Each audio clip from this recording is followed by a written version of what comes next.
Charlton Water and Sewer Commission meeting of February 12th, 2018. It's now 6:35. So the first order of business is public forum. Is anyone here for public forum? Seeing or hearing nobody. Next order of business would be minutes of the water and sewer meetings. Minutes. Yeah, I'm just going by number one. No, you want to do warrants first? I don't think I have any minutes here. Okay, then let's move right down to warrants. It says January 22nd, but I don't see them right now, so. I'm sure they're in All there right, Mr. somewhere. Chair, I'd like to make a motion to pay or approve the following warrants. First of all, we have the town of Charlton for electricity, August, September, October, November, and December 2017, and we owe the town $29,935.99.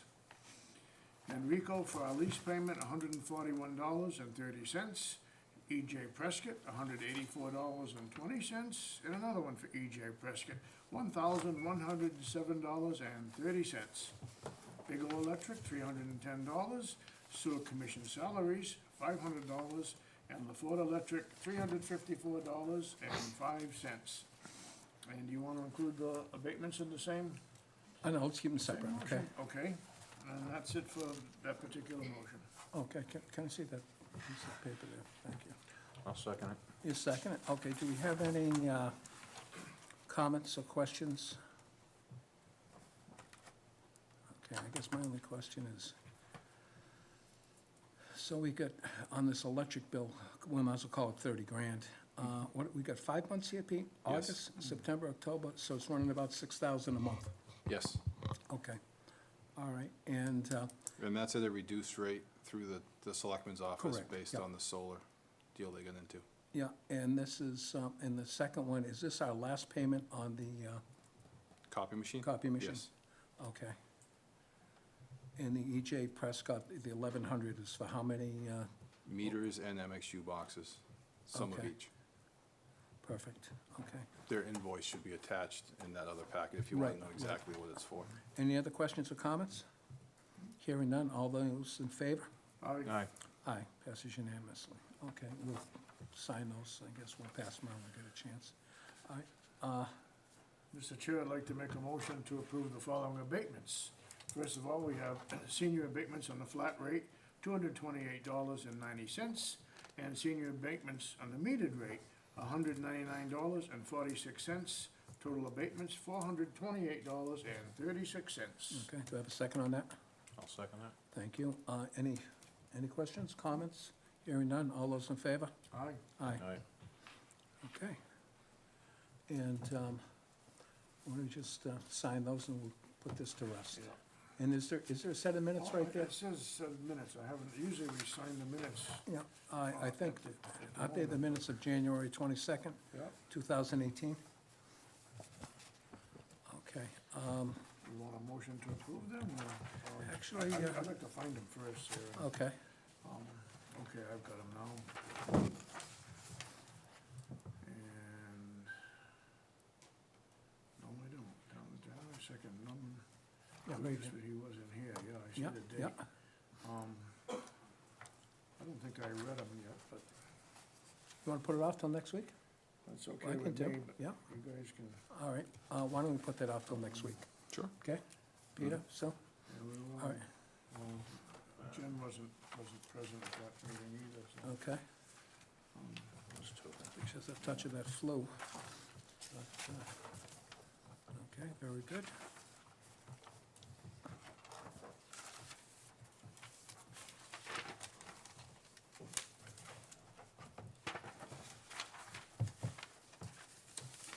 Just have to sign that one cover sheet, Paul. That's the second, what was in your hand? This Yeah, one, the second page, the next thing. this one. Yep, sign that right up top there above your name, please. Yep, those two for the abatements, and then that one for the warrants. There was three here. Once, your salaries are separate. Salaries, okay.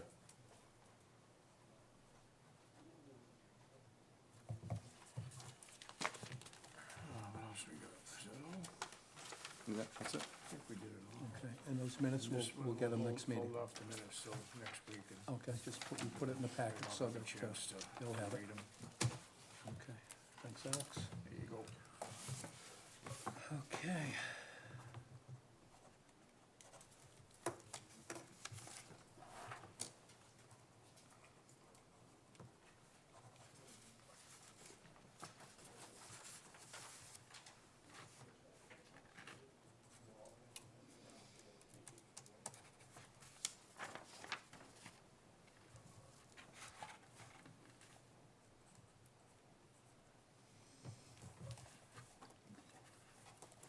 That should be it. That's it? Just one signature in the whole packet? Yes, one signature for the whole All packet. right. Thanks for paying attention, Pete. Okay, moving on with our schedule. At 6:40, we got Mr. Dugas, sewer betterment abatement. Step right up. Norm? All right. Now, I don't know if you've got, I don't know if you can show this. Let's see what we have here. We may have a packet that's already, I know I had We have a seen. smaller version of that. Okay, Yep. yes, we have it right Yeah, we here. have a copy of that. Okay, and, Norm, just identify yourself in the microphone. All right, and Norman then Dugas, continue. H. Putnam Road Extension. Thank you. I'm here to try to correct a wrong that was done with a betterment fee here 15 years ago. I went to the town then, when I was assessed this, and there was a new board, and anyway, it didn't go anywhere. They had the line come in off of Route 20, it comes up to where you turn by the bank to go down to Howlett's. I thought maybe it was gonna continue up and go out to Main Street. Well, it never did. Now, this lot where the sewer line is on Route 20, that lot can't be built on. That's probably 20 feet deep, there's a cattle crossing right in the middle of it. And, well, when I bought the property 20 years ago, 30 years ago, I went to the state, and they said I cannot impede with the intent of that cattle crossing. Well, that means I can't build on there, which, it's all wet anyway, so I didn't intend to build out there anyway. So the only three options that I had was to come out here, go down the road, which I can't dig up the road. The other one is to go down from my house down and get an easement from, I don't think it's a beauty parlor that owns that place now, and go out that way. And the other one is to come down and go out, cross the wetlands out to Route 20, which none of these are feasible. I mean, it's probably 1,000 feet, maybe more, out to Route 20, and it's probably 1,000 feet, down to, through the easement, and you can't dig up H. Putnam Road. So, the thing is, I've contacted the Department of Revenue, and they said that they have no law on the books that this is strictly an in-house handled by the local commission. And I called them last week. Now, as you can see, but just, if my septic system had failed sometime over this 15 years, there's no way I could be made to go out to Route 20 because it can't go through the wetlands. Because it's my understanding that a betterment is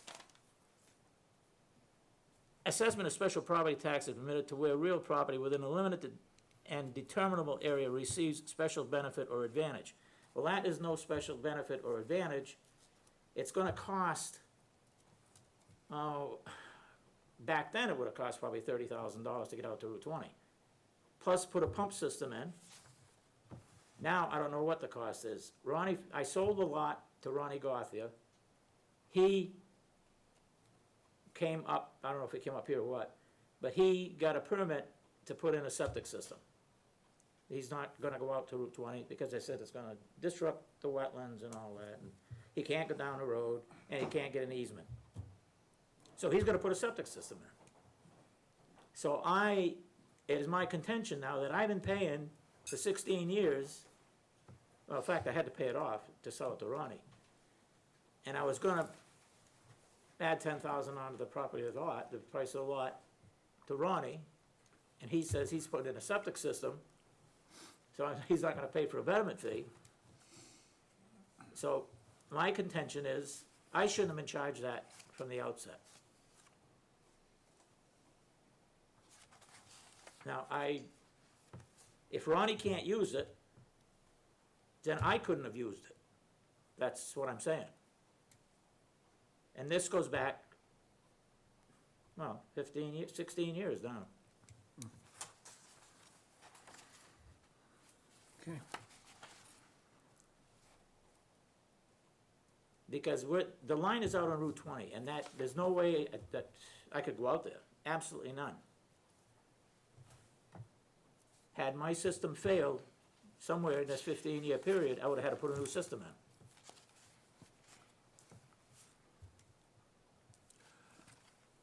Anyone have any questions right now? I'm just questioning where there's no sewage on H. Putnam Road. Nope. In front of your property. Nope. But there is further down.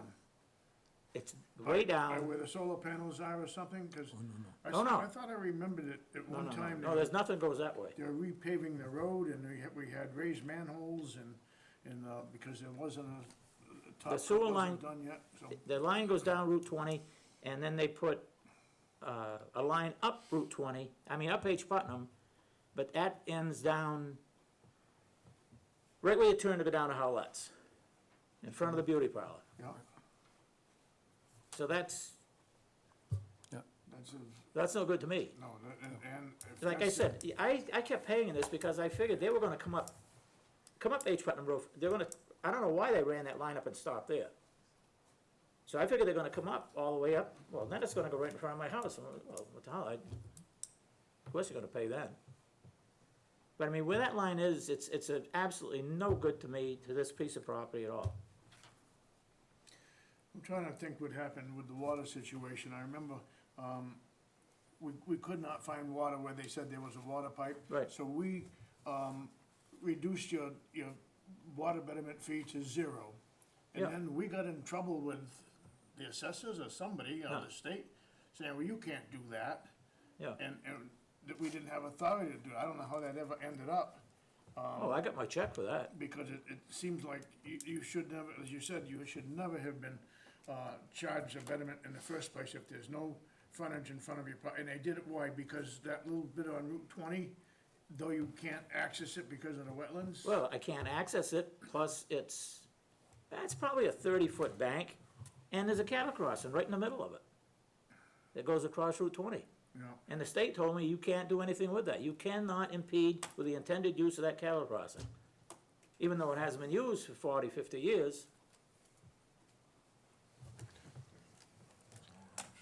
A couple questions, Norm. Yeah. Just to get squared away on, as I recall, on the water betterment, the water line, which is across Route 20. Right. So you go across the breakdown lane, the 2 lanes, the Jersey barriers, then you get 2 more lanes, then you get the breakdown lane, and that's where the water pipe was. Because I remember that hearing, and it just made it financially impossible Oh, to that was- go over there. oh, So- yeah, And that I think that was the basis for why we said, gave credence to the fact that that betterment should be taken away. Right, well, they didn't put a stub on my property. No, exactly, because there was no That's the stuff. first thing. That's right. They did it above me, Because of- they did it below me, they just jumped Right. over me like I wasn't there, Right, but, because of the lack of the lateral. right. Correct. Right. All right, now, I know there are some of these cattle crossings. In fact, I believe there's one right at the lamp shop on 20. no, I don't think so. They The used next to one be. is down,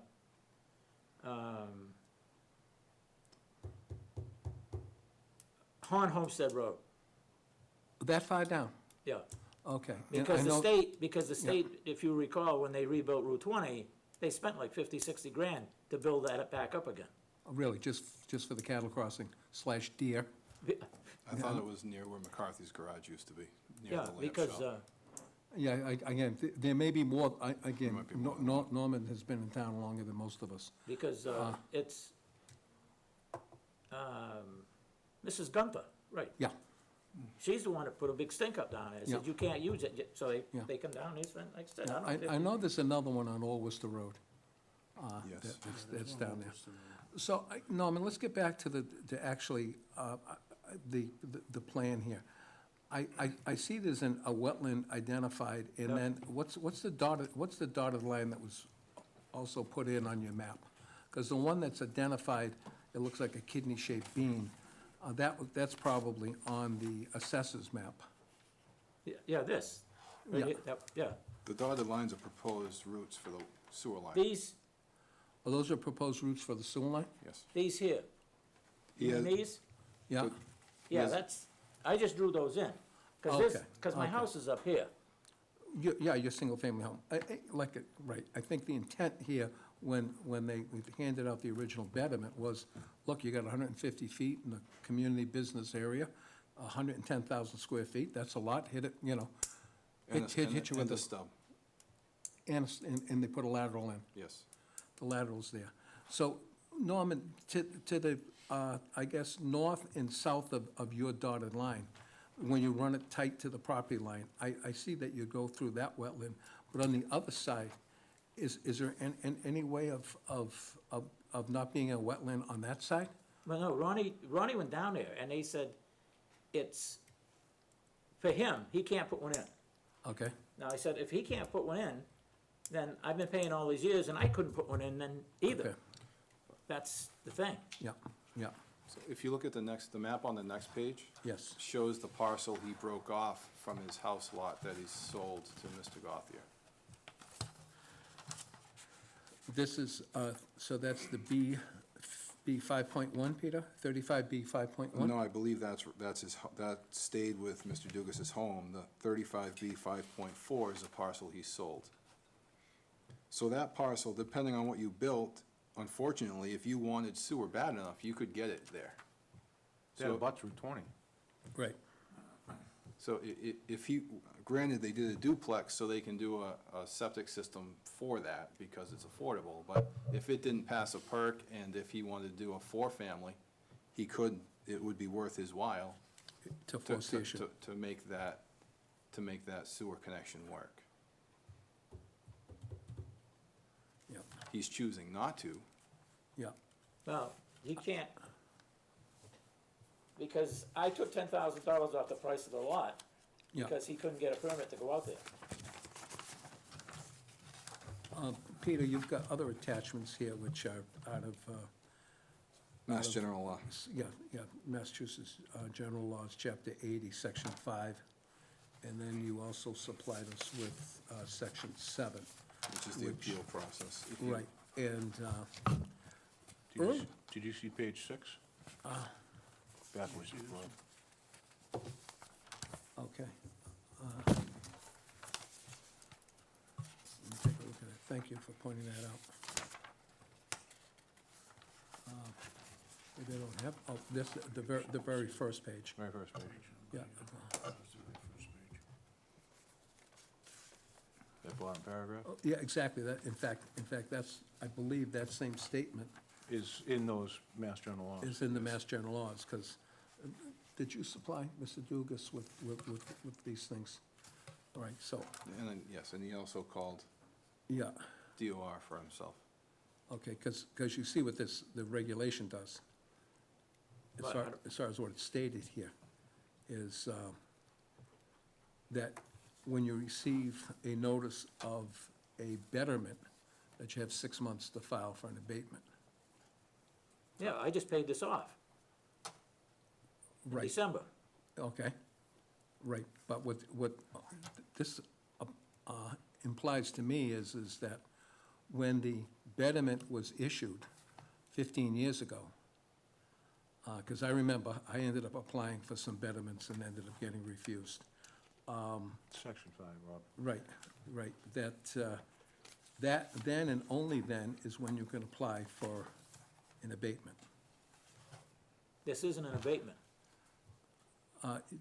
What you're actually I'm applying for the whole sum. Right. I don't want an Right. abatement. Well, the abatement isn't necessarily a portion of, it can be the entire amount, and I believe you're applying for the entire amount to be Right. taken off, because your statement is that there was a error made, and that this is to correct the error. And what the statute says, Section 5, the owner of any real estate upon which betterments have been assessed may, within 6 months after notice of such assessment has been sent out by the collector, file with the board a petition for an abatement thereof, and the board shall grant such abatement as may be necessary to make such assessment conform to Section 1. So, based on that, again, I'm only one person on the board here. I don't know how we can grant this, Norman, because the statute's stating that we can't, because of the time factor. Well, I hear I you. called the Department of Revenue, and they said there is no statute, there's nothing, this is all in-house. They said, this is decided on by the commission. There is no law on the books. Now, this is what the Department of Revenue told me. Okay, I talked to the Department of Revenue twice. I talked to Debbie Ciccarini, the assessor, and she told me to call DOR. She gave me the contact person. So I sent an email, and I got a call back from a different individual who referred me to Chapter 80, Section 5. yep, As far as the abatement process goes, you have 6 months to apply from the date the betterments were assessed. So I talked to Norman a few days after that, and he talked about not looking for a betterment, an abatement, but rescind the betterment, or do whatever you have to do to make it go away. So I sent a subsequent email to DOR again, restating it instead of saying abatement, can we rescind what's the process to rescind the betterment? right. I got another phone call stating the same thing. There's no vehicle or mechanism for you to rescind, abate, or do anything with that abatement outside of that 6-month time frame. And then if the board decides to say no to the request, then Mr. Dugas can unfortunately appeal to Superior Court after the denial. And I know that's not what anybody wants to make them do, but Right. I couldn't find a mechanism to allow you to rescind or abate this betterment after this long of a time period. And it makes sense, because if you do that, then who is gonna make up the difference to pay down the debt? So if you were to give Mr. Dugas his $8,200 back, where are you gonna get that money to make up the difference in the debt that he's paying down? Right, but also it's about what's fair and equitable, because I think the very beginning of this says things need to be fair and equitable. You know, I think the culprit here is the clock. Is what's against you, Norman. You know, as far as the principle goes, I hear what you're saying, and I hear where you're coming from, but I don't know. Other commissioners and. Well, Superior Court's it, Superior Well, Court's hold it. on, Norman, hold on, let's just hear from everyone else. I'm just afraid if we try to make it go to zero ourselves, we're gonna get reprimanded and it's not gonna stick. They're gonna come back and say the law clearly states and you know, and Yeah. throw out our recommendation. I don't think that we do have as much authority as Norman seems to think that he got information from them. Yeah. Because the law is clear here, and they don't know at the time when they did it, the 150 feet, that you weren't gonna build something right on Route 20. You probably didn't know that yourself back then, Well, you couldn't. and so, That's why I went to the state, and they said the cattle crossing, you're not gonna do anything with it. Norman, what's the width of the cattle crossing? Pardon? What's the width of the cattle crossing? The 20 feet? 15 feet? they're barely 4 feet inside usually. Yeah. Really? Gotta Not that. Yeah, 10 Yeah. feet, I don't know. but, so there, as you know, because you served many years on conservation, and you still serve there, is if someone has no choice, they're allowed to go through a wetland, if in fact, in order to connect. I'm telling you, the state, you can't do anything with the cattle crossing. That's what I'm saying. You can't build on that lot. That lot on Route 20 is useless. That lot extends all the way out to, what's it, H. Putnam Road? Right. Okay, so there's no more land to build on H. Putnam Road? No. Ronnie bought that piece that's on Route 20 and goes out to, Right, because you had 100 and, what was it, it 110? comes out to it's a L-shaped lot. Yeah, yeah. I don't know. I don't have an easy answer for you. The thing is what we're doing is we're walking a tightrope here as far as the state statute. And I don't even think we're walking a tightrope. It's pretty clear that Oh, we'll after just six, let the lawyers after find 6 out about it, months, That's all. so, I didn't wanna go that way, but. all right. Well, See you later. Norma, See you, thank you Norma. for your time. Sorry we couldn't help you. Good evening, Mr. Berthium. Okay, we just finished our 6:40, moving into 6:50. Appointment, which we're about 10 minutes behind time. Want to take this over, Gabe? We're at the, we got Beta with the water master plan update, headworks analysis proposal. Sounds good. Sound good? You got it there? Yep. Okay.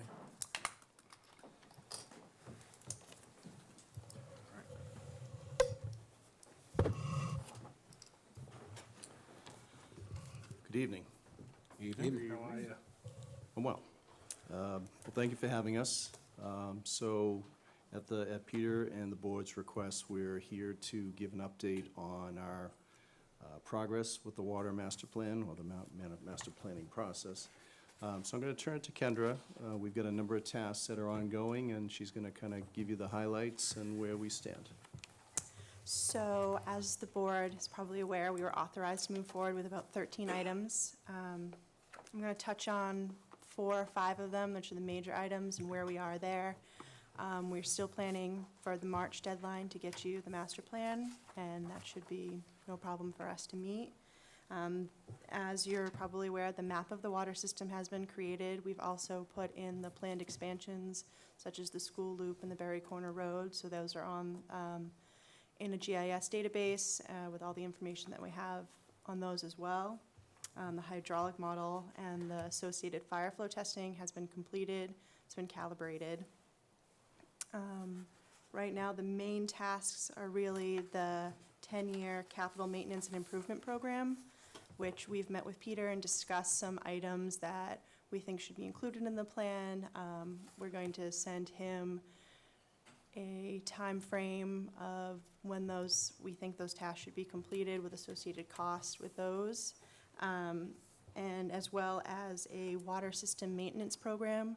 We will be following DEP and AWWA guidelines with input from Peter and the board if there was anything else to add to those guidelines. We know that the town of Southbridge currently has some regulations in place in relation to a water conservation program and cross-connection program. We're going to be trying to stay in line with those, as we're currently still a user of their system, so we really need to follow by what they're doing as well. So those are the main things that we're focusing on right now.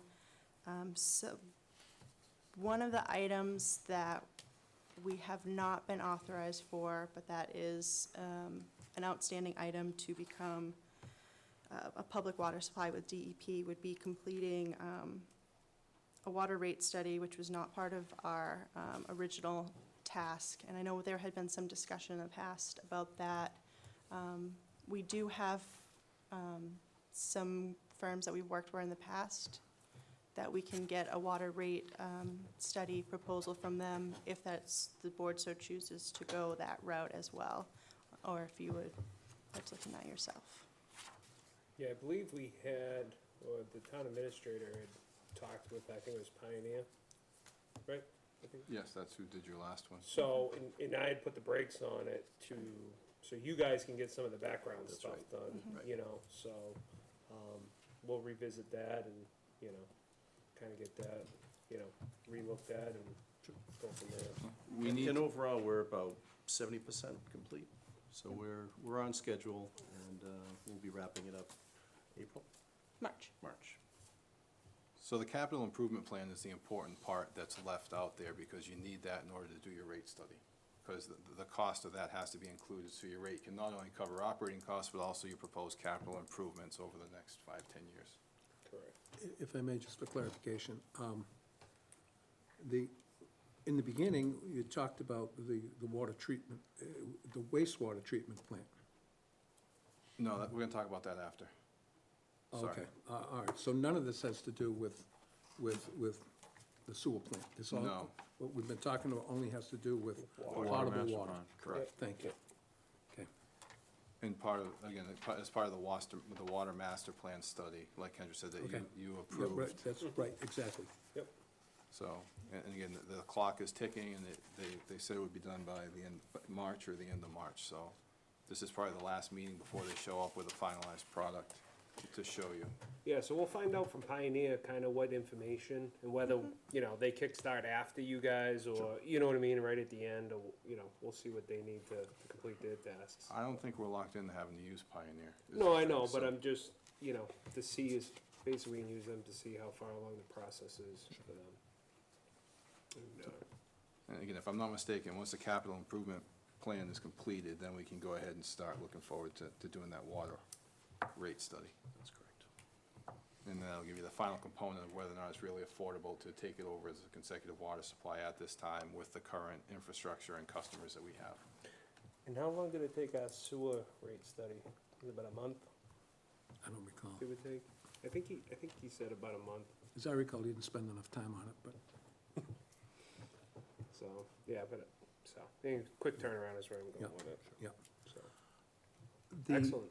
Yeah, the GIS mapping, Yes. so when it's complete, then we're gonna be able to fold that right in with the planning board or the Board of Assessors GIS? Yes, So that'll I'll be, provide shape files for them that'll have all the information, pipe diameter, location, material, installation year, if we have that information. okay, And they can integrate that right into their existing GIS system. okay, and that's great.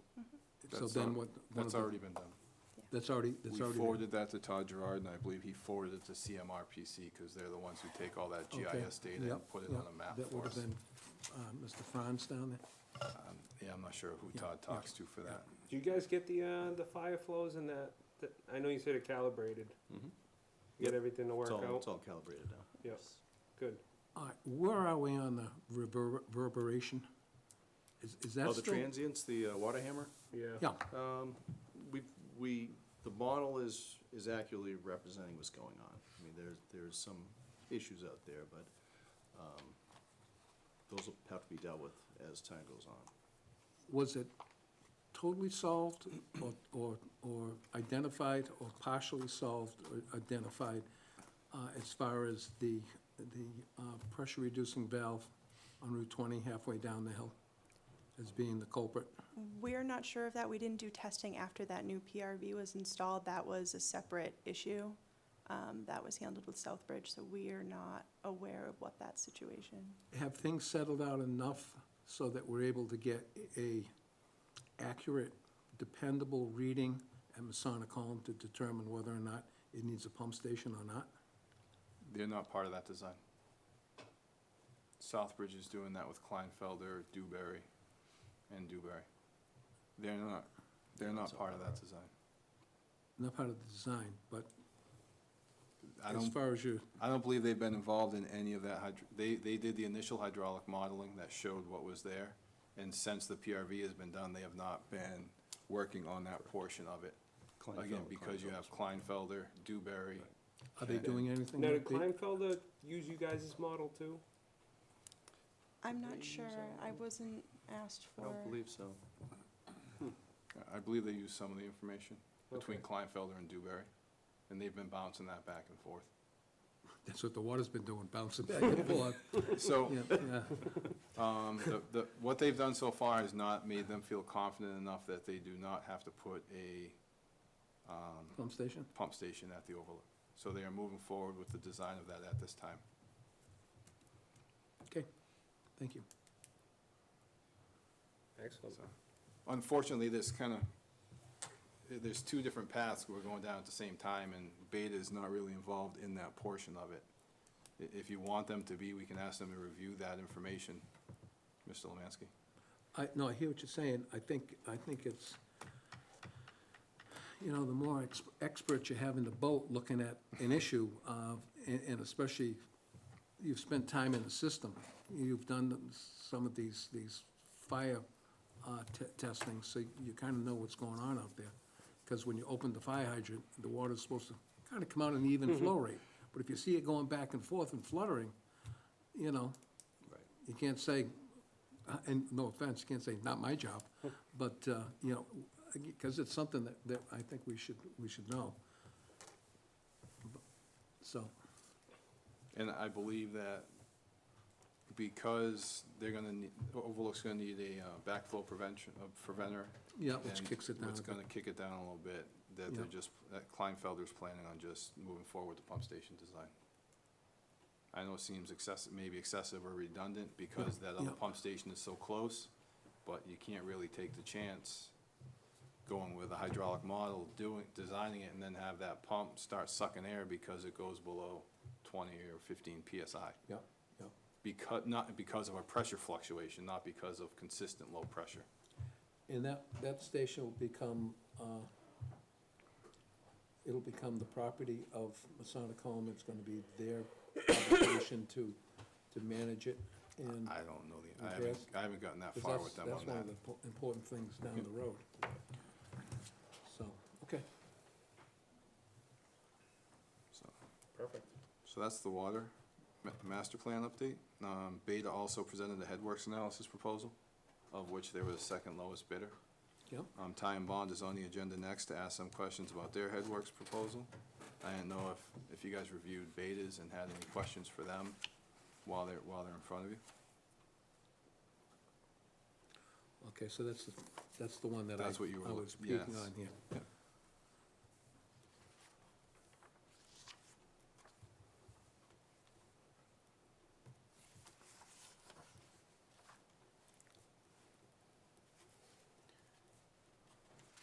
The quote you guys submitted include all the sampling, right? If I read this right? Yes.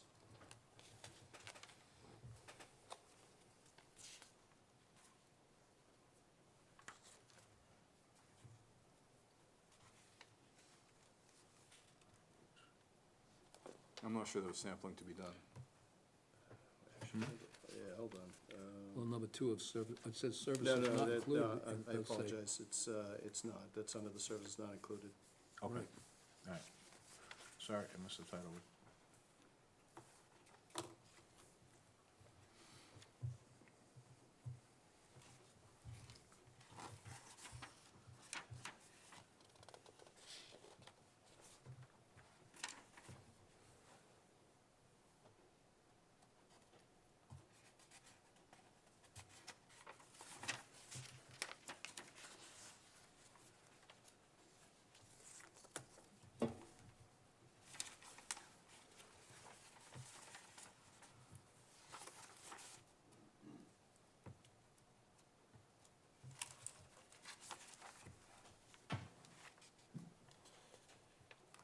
If I may?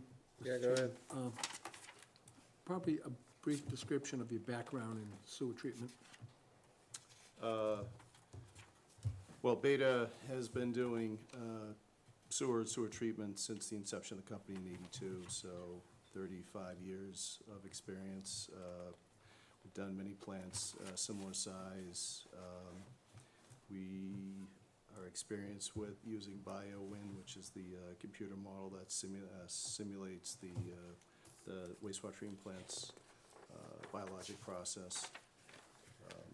I can provide a listing of plants that we've designed or overseen. It's one of our core services. Beta doesn't, do they do operations as well? We do not You do do not, operations. you just do We the just straight do engineering? design and overseeing construction. Okay.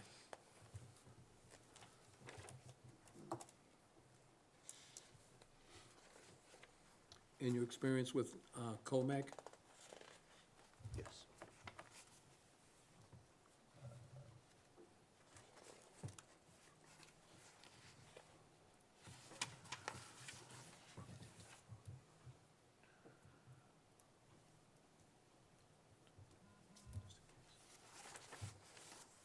Okay.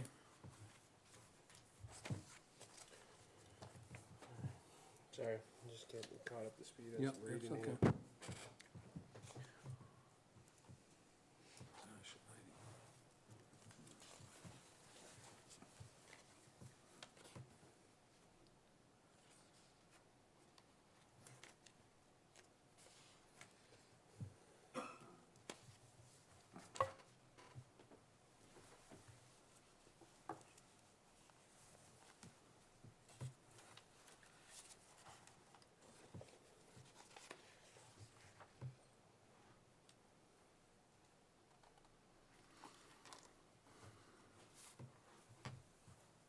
question. When this headwork study is done, in the past, as far as evaluating headworks, how often do you come back and reevaluate? I'm sorry, I guess I don't. Well, is there a understand. recommended time? You're gonna evaluate it, so this is gonna be evaluated 2018. When should it be evaluated again? Well, it's usually a function of how the plant is operating and how much capacity the operator feels he or she has. So it's usually when you're getting closer to reaching your capacity that you would embark on one of these types of situations. So it's later in the life of a treatment plant, if that makes sense. In a way, I guess, if we all of a sudden had a spurt of growth and we went from 200,000 gallons to 380,000 gallons Right. within 5 years, then Right. that's gonna kick something off. But That what we've had happen here in the last 10 years is pretty much flatlined. Right. So, So as long as the plant is operating within capacity and your pretreatment program is working, there's really no reason for it.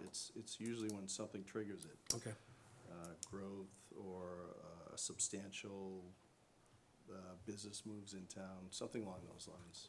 okay, Or it could be a Breakthrough, breakthroughs, big swings in. Right. no, breakthrough, inability to treat. Yeah. Right. It could also be a change in regulation too, or your Yeah. permit changes. We won't know that for a little while. I guess, Okay. through the chair. Yeah, go ahead. I guess my biggest question is, can you just explain what this headworks analysis will really do, and what the real-world benefit of the information you're gonna present? Sure. Essentially what it does, it's a mass balance of the plant. So it takes a look at how much pollutant capacity is coming, not capacity, how much pollutant is coming into the plant, what the capacity of the plant to actually process that, and then how much is left in terms of capacity. Then it's taking that amount of material that's coming in and basically assigning it to the different users within the system. So you have your residential, you have your commercial, et cetera, et cetera. This will help you to basically identify how much capacity is available for you to not sell, but essentially expand in the future. And just to follow up, can you explain how that headworks analysis is different than looking at the monthly report we get from our operator that shows us at 50% of our discharge limit for specific constituents? It's more detailed. It's actually getting into modeling the plant, looking at all of your metals and BOD, TSS. It's a more thorough, deep evaluation than your DMRs don't get into that level of detail. Peter, I don't know if it's in here, but we should make sure, no matter who gets this contract, is they look at some of our large users who are presently being surcharged. Is that if we chose, and our regulations allows us to do this, to where we could then go to them and say, we're no longer gonna surcharge you, you now need to meet the standard. And so that, I think that should be folded into the report to say, all right, this is what you're doing, this is what you're taking in, and you got X amount of gallons left or space left. There should be something in there saying, one of the alternatives is to make those people who are overloading to pre-treat on their own property before they come in the system, and exactly what effect that would have on our system. I think that'd be a good thing to know, as far as an option comes when all of a sudden we're facing doomsday, and we says, all right, now what do we do? Right. Okay. And in talking to our operator, I think that's not a known, but it's the elephant's in the room, right? We're taking in 120% of design loads for ammonia. Yeah, Now, the fact that our BODs are low, we're able to treat that ammonia. Yeah. When our BODs go up a little bit, that's when we had the issues with the ammonia in October. yeah, So the additional BOD isn't the problem in and of itself, other than the fact it limits your ability to treat the excess ammonia that you have coming in, so. right, right. I think that the headworks analysis will lay that out and iron out that process for you. And then you already have the ability to require them to pre-treat. But to take the information from the headworks analysis and create the IPP program after that, that allows you to go ahead and go through all of our large-scale commercial industrial users and have them sample so you know exactly what you're getting, and identify not just the 2 or 3 that are sampling now, but get the global picture of what's happening throughout our system for commercial and industrial users, will give you the information you really need to make that type of decision. And it'll also give you the background to be able to enforce what you're putting forward, rather than just, so it doesn't look like you're just doing it because you feel like it or it's on a whim. Right. You'll have all the backup data to show, this is what we're doing and this is why. That would be the power of the document. Yes. Yep. Gotcha.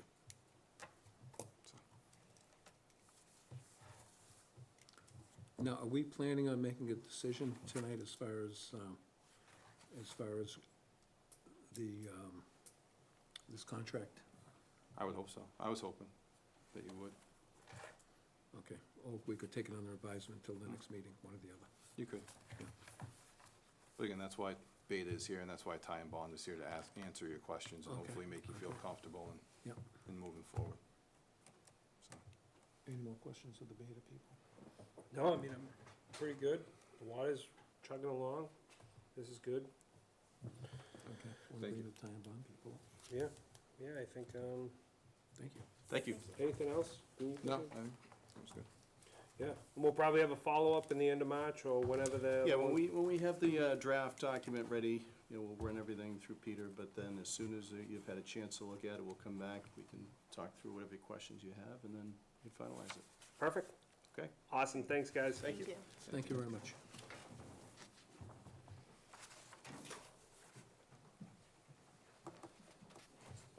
Yep, you guys are next. Yep.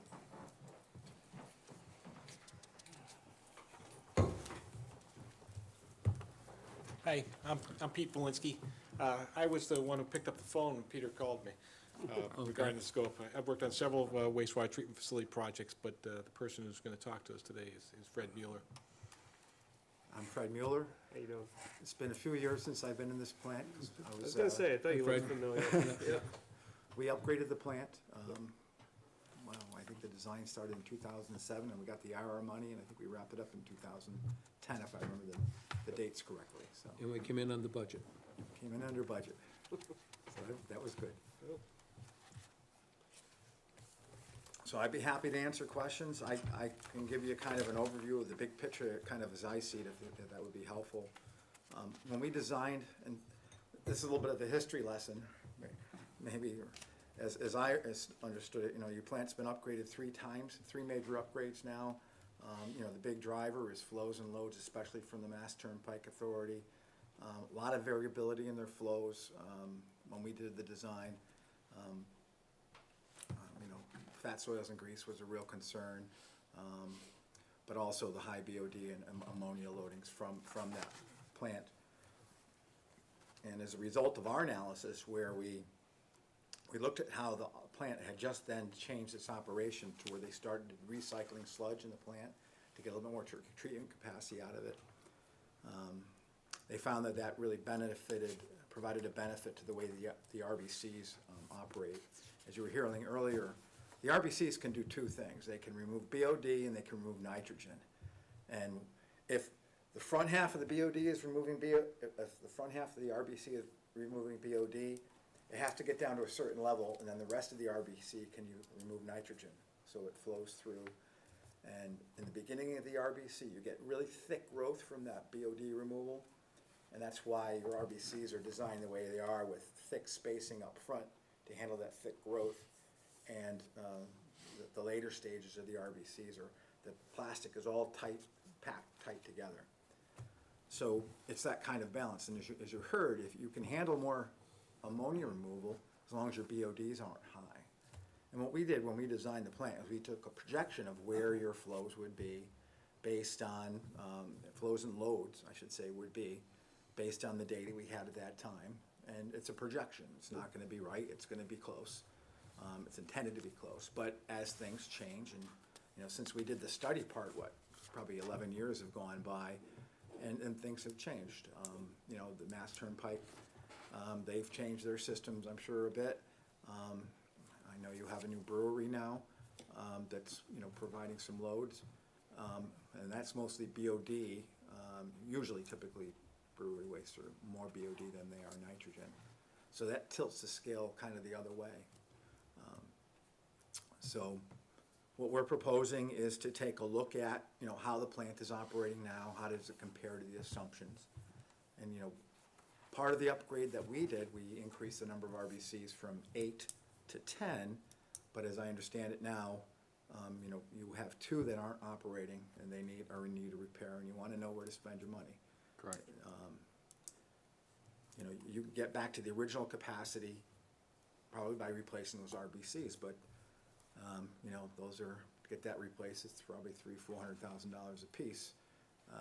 And we didn't look at replacing those, but there's some, you know, probably going through the roof, if I recall correctly. So that's not exactly inexpensive. So, you know, there are potentially other options that can help you extend the life of the plant and get more capacity back without replacing those RBCs.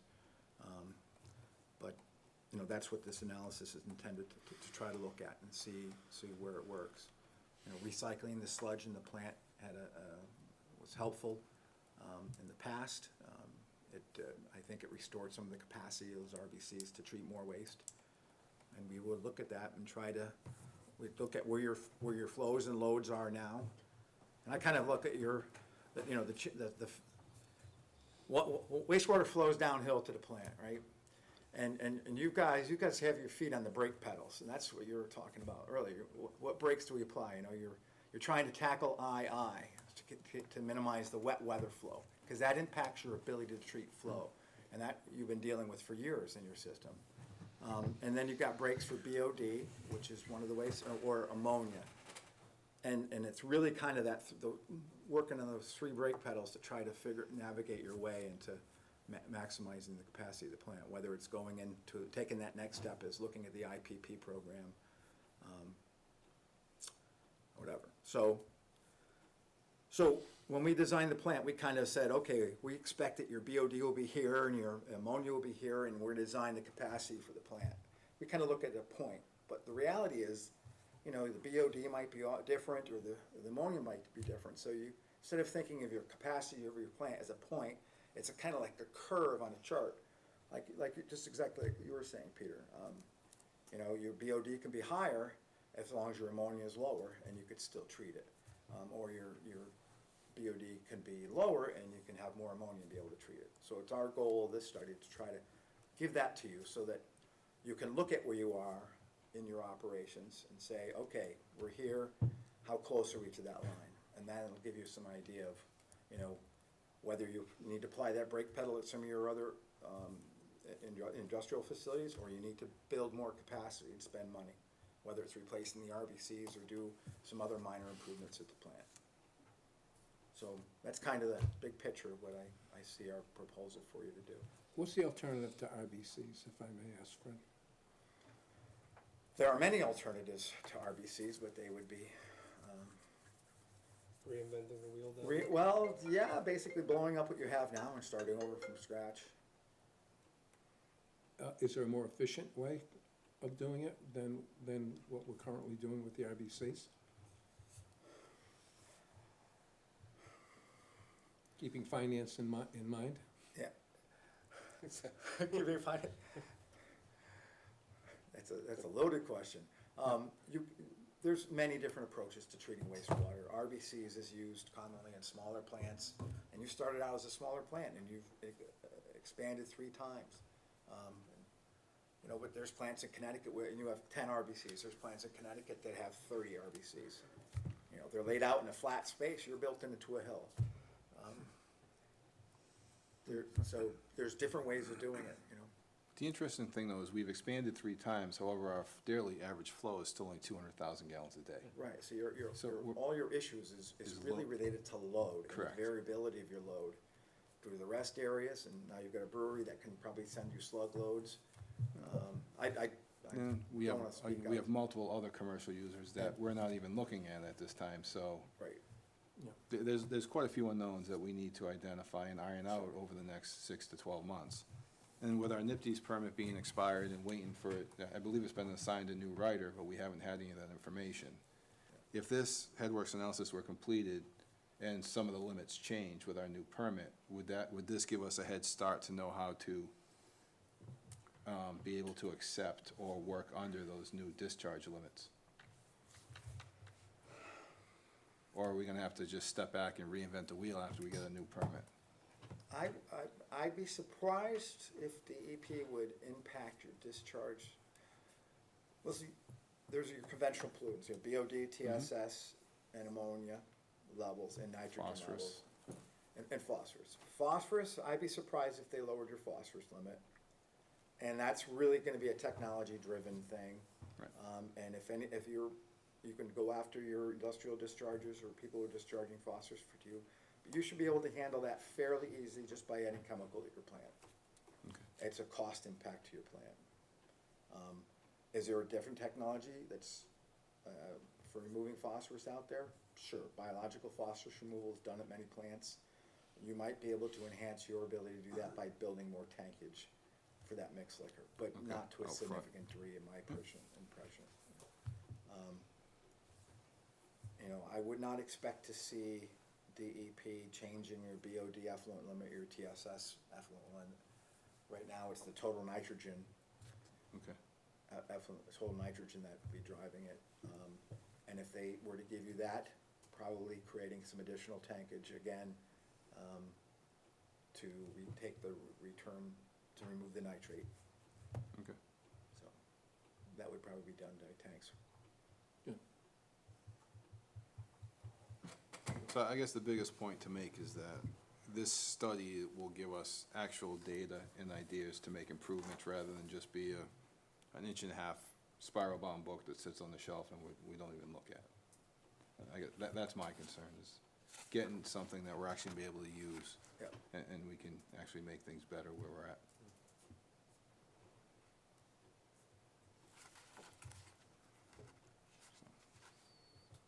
Yeah, it's tough. I mean, it'd be nice if we knew our permit, it could help us, but I know in talking to our operator, that's one of the concerns he brought up, because they're operating in Sturbridge, and Yeah, yeah. Sturbridge did a big renovation, I'm sure you're familiar, upgrade, in the process of their NIPD's permit being issued. They had a conditional issue, so they designed the plant, and their final issue was different, and the limits were lowered, and they're having a hard time meeting some of those limits on the constituents, so, they're really, because they've just done a big facility upgrade, they're battling uphill against it right now to try and operate with what they have and meet the limits that the NIPD's writer set for them. And those limits are, you may be talking some of their metals limits. yep. And I want to say a decent amount of our work right now is helping smaller communities chase those metals limits. And it's not an easy task to go after. There's a lot of experimenting, a lot of finesse, and if you can't get the metals out of your influent, it's, you know, kind of plant optimization. And really, our plants aren't designed to remove metals. And we're, They do remove metals, but it's. we're there's seeing some tweaks sometimes we can use. discharge permits, you know, lower than, you know, the drinking water.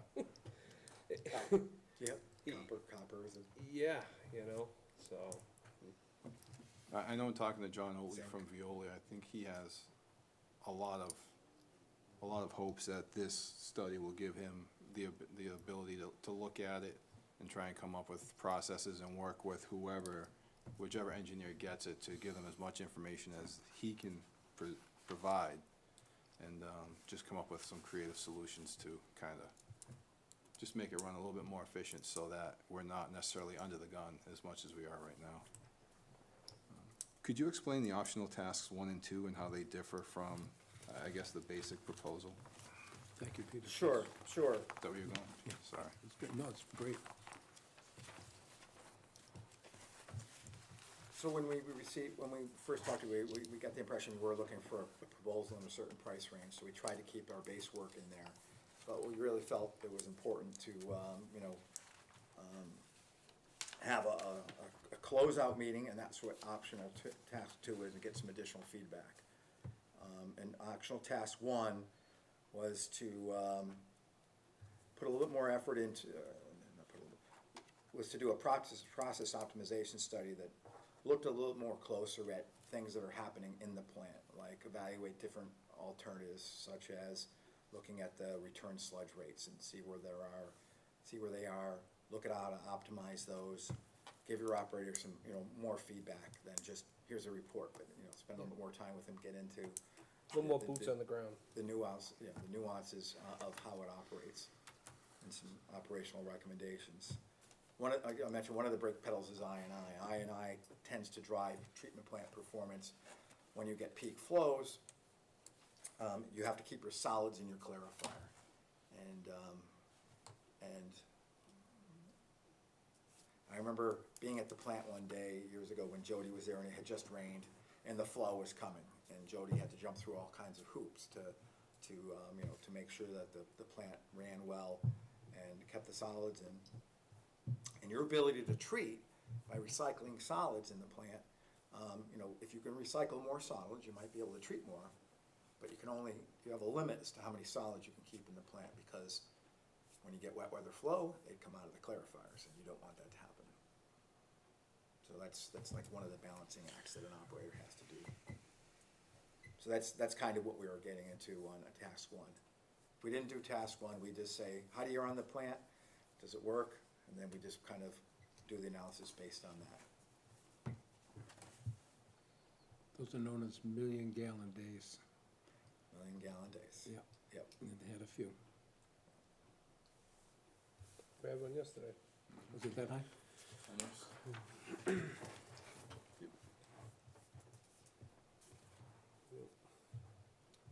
Is it just these 2 bidders? There was, no, Wood and Curran gave us a bid also, but they were at around 45,000, Okay. so I didn't really bother asking them to come in. Yeah. You would've gotten your 1.5-inch thick book that you're looking for. Do you guys wanna defer this to next meeting? Do you wanna go ahead and, I'd go ahead with it.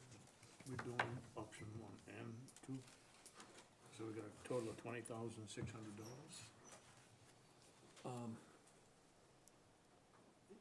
Well, first of all, we need to pick a company. No, I'm just asking with time bond, if we were to go with them, would you want, option task 1 and 2, If you're asking me, my answer would be yes. both of them? I want the Mine too. information. Okay, so then we got a total You of too, Alex? 20,600. Yeah, that's fine. okay. Someone make the motion. Okay. Is, Beta have the optional task 1 and 2 included? They did not give us any optional tasks. They were No, 20. but is it included in their bid as Yes. part of what they're doing? No. Beta gave us a proposal for exactly what items 1 through 6 were. Right. And none of that incorporates, The optimization study or any of that, no. okay. Well, I thought final report and all that was included in 1 through 6. An initial report, but it seems like, that's what your optional task number 2 for that second, an end report is already called for. Yeah, we'll have in- the report, we'll just put a stamp of draft on it, and then we'll meet with you, kick it around some more, really get into it during the meeting, and then update it at the end with any final recommendations. But there is a report. Item 6 of the first initial tasks. Yep. A letter report will be provided to the town, A letter report? yes, as part of the basic package document that we asked for. Then, so that's proposed tasks 1 through 6. Those are the same for all 3 bids. Tie and bond is at 14,100. I believe Beta was at 28 for those same tasks 1 through 6. And how long do you anticipate this take? I had it in here, what did it say? Just 3 weeks, 4 weeks? And we'll kick off meeting within 2 weeks tonight, if you award the work to us tonight, or whenever, if Peter feels comfortable giving us a purchase order, however that works. In 12 weeks. 12 weeks from kickoff.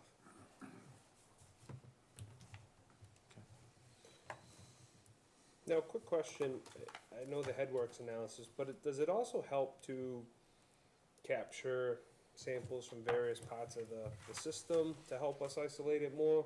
Would that be beneficial or not really? For a headworks analysis, we're really relying on the data that's coming into the plant right now, Mhm. and what you're having, and to get that balance between the BOD and the ammonia.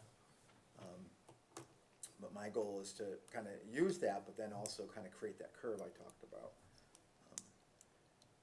I think when you're done with this analysis, then it would be helpful to go out there and say, okay, what's causing this load? Why is it so high?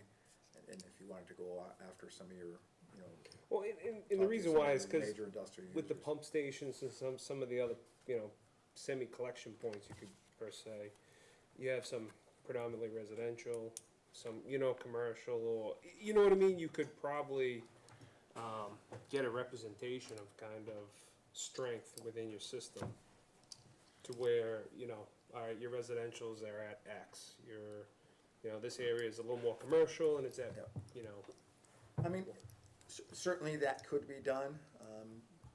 I'm not sure, though, that At the end of the day, At the everything end. comes into the station, that's what, Yeah, the everything's, treatment plant. Correct, but we're also trying to differentiate between our different, our three different categories of customers.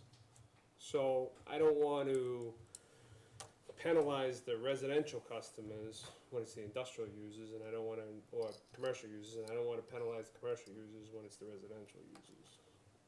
Does it make sense? I understand what you're saying. All I'm saying We're is, kind of doing this at the plant. okay, Right yeah, now, the way this study is designed. But, for the next step beyond this study, I mean, certainly that could help. you guys are the experts. I'm just throwing it out there to, Yeah. But the key Option thing is 3. understand, most residential wastewater falls within certain parameters, and they're generally fairly narrow. We've done a number of facilities plan where almost all the time we've come up with a number for residential loads that are almost, within the textbook ranges that are out there. okay. So it's really the And variability is in the industrial. Yeah, I feel that too. I just, like I said, if you're doing some work and it's a little bit more, you know what I'm Yeah. saying, and you get some better data, that's just my philosophy. That's all. I understand. Data collection gets expensive, though. Yep. And if it comes back and it's 20 grand more, you know what I mean? You say no. But if it's 2 grand or something to add a little more data, you know what I mean? Yeah. That's all I'm kind of thinking with that. Mr. Chairman, if I may, Peter, what will your task be as far as this proposal? Just as the top manager overseeing it? Yeah, I guess, so I think what keeps this as I guess, a good proposal in my mind is we're really limiting it to the technical leader, which is Fred, and his right-hand person. So my role would be simply a QC review more than anything else. That Gotcha. allows you to get more bang for your buck, basically. Keep it within the technical leader's, expertise. And, Okay. you could throw a lot more personnel at jobs like this, and that's what drives the price up. You could do more evaluation. Fred's got the familiarization with the plant. Exactly. And I think that's where you're gonna get your best bang. Right. So Fred, you're gonna be really the lead guy on this. Yes. And then you'll have either 1 or 2 other people underneath Yep. you. And Cynthia Go from Castellano, there. one of our Okay. engineers, do a lot of process work with me. I truly was here just to have dinner with Fred. there you go. In many ways. Yeah, and you pulled out the company credit card.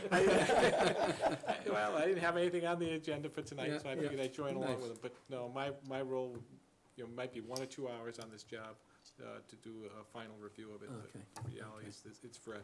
Yeah, yeah. Mr. Chairman, I'd like to make a motion that we go with the proposal presented by Ty and Bond, including the optional tests 1 and 2. A second? I'll second it. Any question? Not to If I make may, talk, if but- I may, oh, go ahead. And the reason why is, Ty and Bond is I think by having Mr. Mueller along, because of his past history at our plant, who, he's familiar with what's down there, he's familiar why it's designed the way it is. I think that has a lot of value to it. Plus, there's a $7,000 savings. But I think Mr. Mueller coming along here is, for me, is the key. Thank you. for the time. I was just gonna say, had I made the motion, I was gonna say a price not to exceed 20,600, but Gabe kinda said, it's okay to exceed it if you want to, but I didn't know if you wanted to include that statement in the motion or not. I will accept I don't that. know if I said that, but. Well, you were saying if you get a little extra, that's okay, is what you were saying, so, and if I said a price not to exceed. No, if there was which another would- option to add Well, to it. Not to exceed 20,600. I will accept that, that alternative ad, if you want to put it that way, alternate. Yeah. Okay. Yeah. We've gotta know what our So cost is second gonna that. be, not all of a sudden it's coming in at 40,000 or something, so. You made the motion, did I second? I think I seconded Yep. it. You Or can I second started to again, because I anyway. just changed it, by adding We'll your second the consent. change Okay. then, yeah. Proposes to come out of the capital account? You tell us. Yeah. Okay. There's money there? Yes. We got a motion and a second. All those in favor? Aye. Aye. Aye. Aye. Passes unanimous. Thank you very much. Thank you. Can Gabe sign off on that as chair? Make a motion to have Dave sign off on the contract with Ty and Bond for the Edworks analysis. Second that? What's the date today? All in The favor? 12. 12th. You got 2 weeks to get started. All in favor? Call for the vote. Well, all those in favor? Aye. Aye. Thank you, gentlemen. All right. Thank you. I'll get you a copy of that signed contract, okay? Scan it, send it, that's fine. You bet. Thank you very much. I could have made a motion to say be done in 8 weeks, but Fred, you're gonna do your best. It'll take a long time and get it all right. Okay. Okay. Thank you, gentlemen.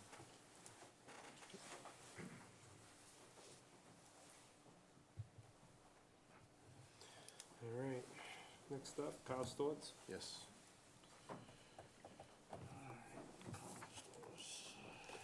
All right. Running a little late, but Good evening. how you doing? Good. How are you? Good. 20 minutes late, not too bad. And I met some of you. I'm Abid Hamid. I'm the environmental engineer at Carl Storts. Yep. It's just me tonight. All right. Mr. Chair? So we're here to revisit the request to discharge the neutralized mixed acids that we've had in front of us a couple times now. The last time, the main reason why it was denied was because what they were treating gave us a high level of lead in what we were testing, what they were proposing to be discharged, which made it considered hazardous. In the eyes of the EPA, it was over 5 parts per million. So they've changed what they're gonna start sending us as far as neutralized mixed acids, and the sample results are in front of us. And all the constituents that they've tested for, none of those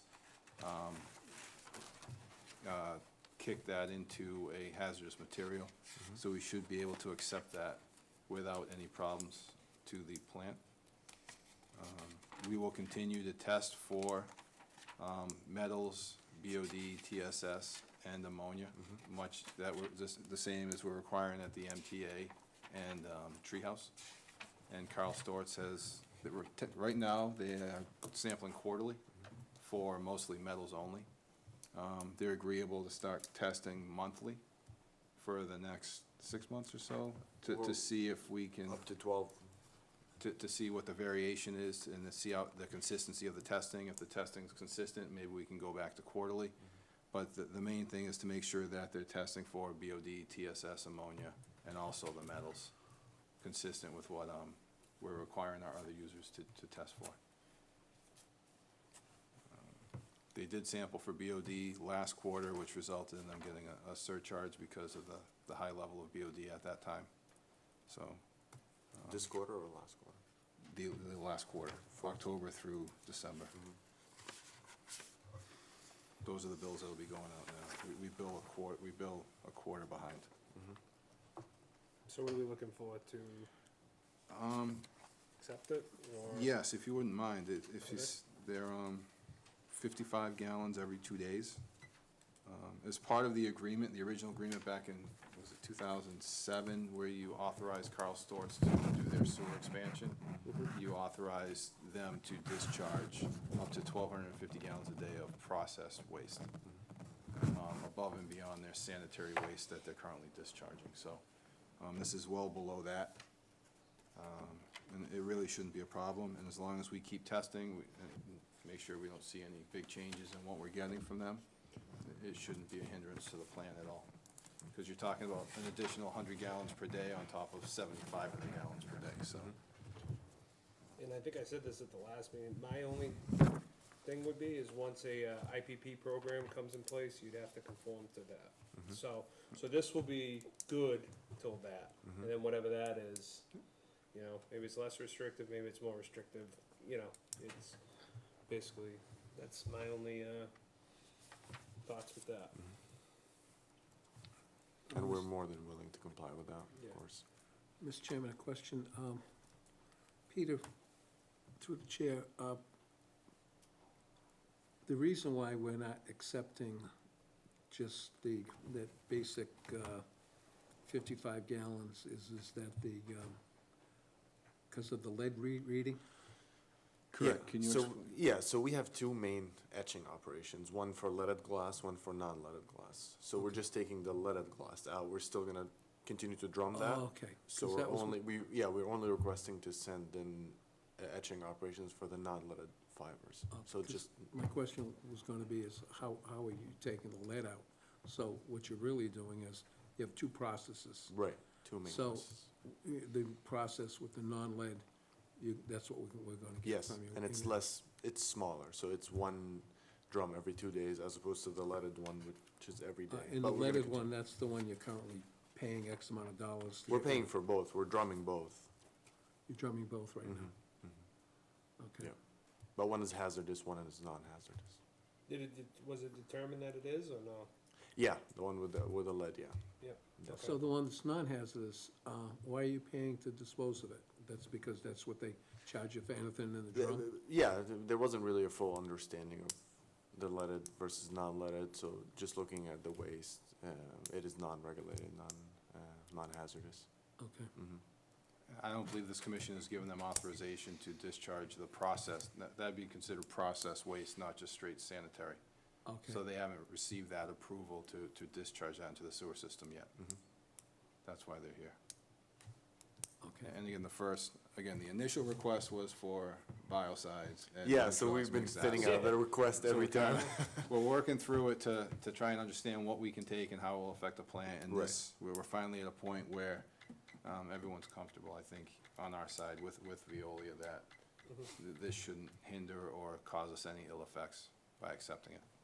Okay, but what makes this a strange animal is that it's waste from processing Correct. versus Sanitary. Sanitary. sanitary. Okay. I understand. Somebody wanna make a motion? Mr. Chairman, I'd like to make a motion that we accept the processed waste, The lead-free process. the lead-free processed waste from Stewart's, based on the fact that it's contingent upon the IPP program that may come into play. And the additional testing that they've agreed to. And exactly. the additional Monthly, Frequency. yeah. moving forward, yeah. Yeah, monthly for a period of somewhere between 6 and 12 months. I'll second that.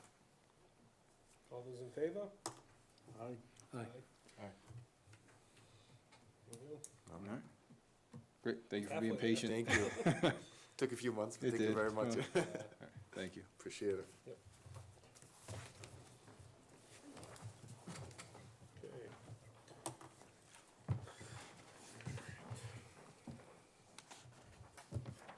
We'll go up to the budget, Pete. Sure. So I took a first run at the budget, tried to change things, not too much, but a little bit. I've tried to combine all the salaries, commissioner salaries, department salaries, and group health insurance as one, and then divide that between both water and sewer. And then, for our sewer operating budget, when we look at maintenance and equipment, last year it was one line item of $718,000, which included Veolia's contract operations. I'd like to break out the Veolia contract operations, because that's something that's committed for. And then we'll have an O&M budget of maintenance and equipment budget of $250,000 that we can track much more easily and have an idea of where it's at. There's additional data. There's an additional sheet that shows the breakdown of the maintenance and equipment line item to show how I got to the $250,000. Legal expenses, I set at 10,000, engineering at 10,000. The annual I&I stayed consistent at 44. I really didn't make many other changes except for the capital replacement. This year you had quite a bit there at $385,000. But to balance the budget this year, it also showed you took, I think, over $500,000 from retained earnings, which I'm not sure that's, $328,000 from retained earnings to balance the budget, which I'm not sure is a practice we kind of want to stay with. No, that seems like it's huge. Where's the retained earnings? On the bottom. So it shows revenue. What I tried to do is I tried to break down the operating expense so you could see what the total operating expense was. Then I tried to break out the debt payments so you can see what our debt payments are fixed. We can't change anything about those. And then what I wanted to do was show that at our current user fees and surcharges, we can pretty much self-substantiate our operating budget as it's presented to you today. And that's it with $100,000 there for capital replacement for the just in case of something big happens, we won't have to go to town meeting. Or if a study comes up and you want to be able to do it without having to transfer money, there's $100,000 sitting there for the year.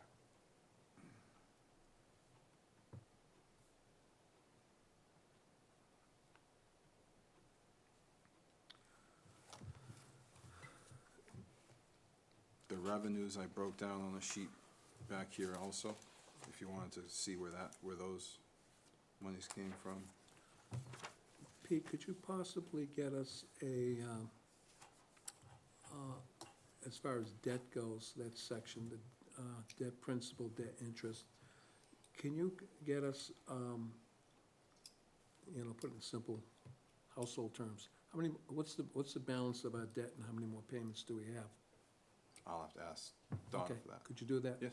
I'm probably gonna want that 'Cause- in water as well, but as far as sewer goes. Water's zero.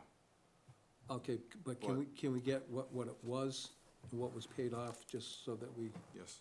so we have the history? So, the sewer debt should be getting paid down soon, correct? Because it was a 20-year Right. payment back in 99, 2000. So we should Right. almost be at the end of it in the next 2 years or so. Okay, I'm not sure if there was a subsequent borrowing when there was that additional upgrade that was done in 2009 or 10. yeah. I'll look into that to see how much debt we'll have after that. I just keep this in mind when you're asking those questions, is what is the balance of betterments to come in? That's a hard question to get an answer for. When you say the balance of betterments to come in, do you mean true betterment, or are you talking privilege fees? Because A combination of both, because they end up being the same they're thing. not tracked separate, and they're not tracked together, unfortunately. Okay, In but- talking to Donna, she has a fear that some of the privilege fees that have been paid may not have been put into the correct account, and we may be getting them as annual revenue, so they're showing up in our retained earnings. Which is why your retained earnings may have been so high over the last few years. So she's trying to identify that, and the reason being is, with the collectors and the assessors, there's no line code for the assessors to use for privilege fees. It doesn't exist. So because, if it was a one-time payment, they could do it as a privilege fee. because the privilege fees you've allowed to be paid over 2, 5, 10 years, Yep, the only way for them to process that as a lien is as a betterment. And it muddies the waters, because they can't track those betterment payments versus the original betterment payments from the original project, the Phase 2 project. right, but it's all anticipated income. Correct, but it- No matter how you want to term it, but it's not, there's a definite difference between user fees, Yes. surcharges, which those should be totally separate from this other income. yes. Okay, so the question is what's our anticipated other income? Because. From betterment or from user fees? No, user fees, that's a constant annual, because, you know, people are still gonna be, you know. Oh, so you're using saying those. when the betterment process, do you want to try and make sure that we're balanced out and that when, Right, because I think that we are unbalanced. I think that the anticipated privilege fees that were gonna come in, haven't come in. Because I believe it was the third improvement at the plant was, the way that it was funded was not by X amount of users and then divided into to get a whole number. It was, we were anticipating this growth and it was gonna come through growth. so in looking at some old annual reports when Keith Arsenal was here, Yep, he showed a privilege fee fund balance line item that had approximately $900,000 in there for Yep. sewer. So we're still trying to identify where that is as well, because that might be where some of the privilege fees went, so that fund, that money could be used to pay off that secondary project that you're talking about. but that's what's, right, that's the purpose of it. So I will, Yeah, it'd be nice to find that, yep, I'll try and get those some dollars notes. hanging around somewhere. Yep. You got them at your house, Gabe? So- Wish. Yeah. So as far as the operating budget goes, again, at current revenues, we should be able to kind of self-substantiate the budget I proposed with the anticipated revenues based on number of users, flat rate, number of metered users, and based on how many gallons we used last year, we saw come in the plant. Is that, debt, is that total debt that we still owe, or is that just that annual debt? Like, is that the payments, I believe those are annual payments. okay. So how does the balance, how does your budget balance Because- in 19? Because that $835,000 for debt payments Yep, is gonna come from the general fund transfer and from betterments. I haven't included either one of those yet It just because, in my revenue. oh, it's not that it's zero, it's just you just haven't Cor- included it. I haven't gotten those numbers. Okay, and why are we receiving $524,342 from the general, from the general fund? The Millennium Project, Okay, and that's about to end, isn't it? as is the payment, as is our betterment payment. They should be pretty close to each other, yes. Okay. And then you've got now fund balance privilege fees, that's not the 900 you mentioned. I believe it is. I believe they pulled It's some not- out of there last year. So this is what it was last year, 176? Yeah, so the left column is the current budget. Correct. So, yeah, so these numbers are real. The numbers on the left are real that were approved at last year's town meeting. This is what was approved last year at last year's town meeting? This is what's in our current Okay, budget. and so that $328,735 From of retained retained earnings. earnings is absent 1/4 of income. Because last year's income only included 3/4. So then that should show up this year. You're gonna get it sooner or later. Correct, okay, right, that was, I think that showed up in this year's retained earnings because we had just over $500,000 in retained earnings this year for sewer. right, but prior to that, we've been running 900? 9, 10, 10, 1. Really? Yeah. From where? I mean, it was there, that was what was there. That's why when the report came in saying that it was anticipated we were gonna have retained earnings in a year or two down to $100,000, it didn't make sense. And then we determined that it was only 3/4 of income that was considered rather than 4/4.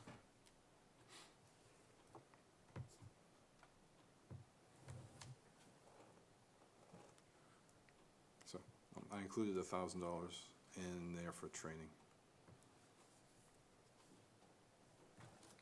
In the salaries and wages, there is some overtime included with the projects that are happening in case Steve has to stay and work some overtime. I think I broke it down to 10 hours a week or 5 hours a week for 10 weeks, so 50 hours of overtime for the year. In the budget, where are, 5 hours times 20 weeks. where's FICA and social security and that stuff for? So Where's your Social Security? group health insurance is there, your Worcester County retirement is there, your Medicare is there. Maybe some of the other stuff might be included in indirect expenses. There is no FICA in, That's because of it's a pension. the pension that okay, but there certainly is, there's no social security either, town worker? No. Okay, and then, workman's comp?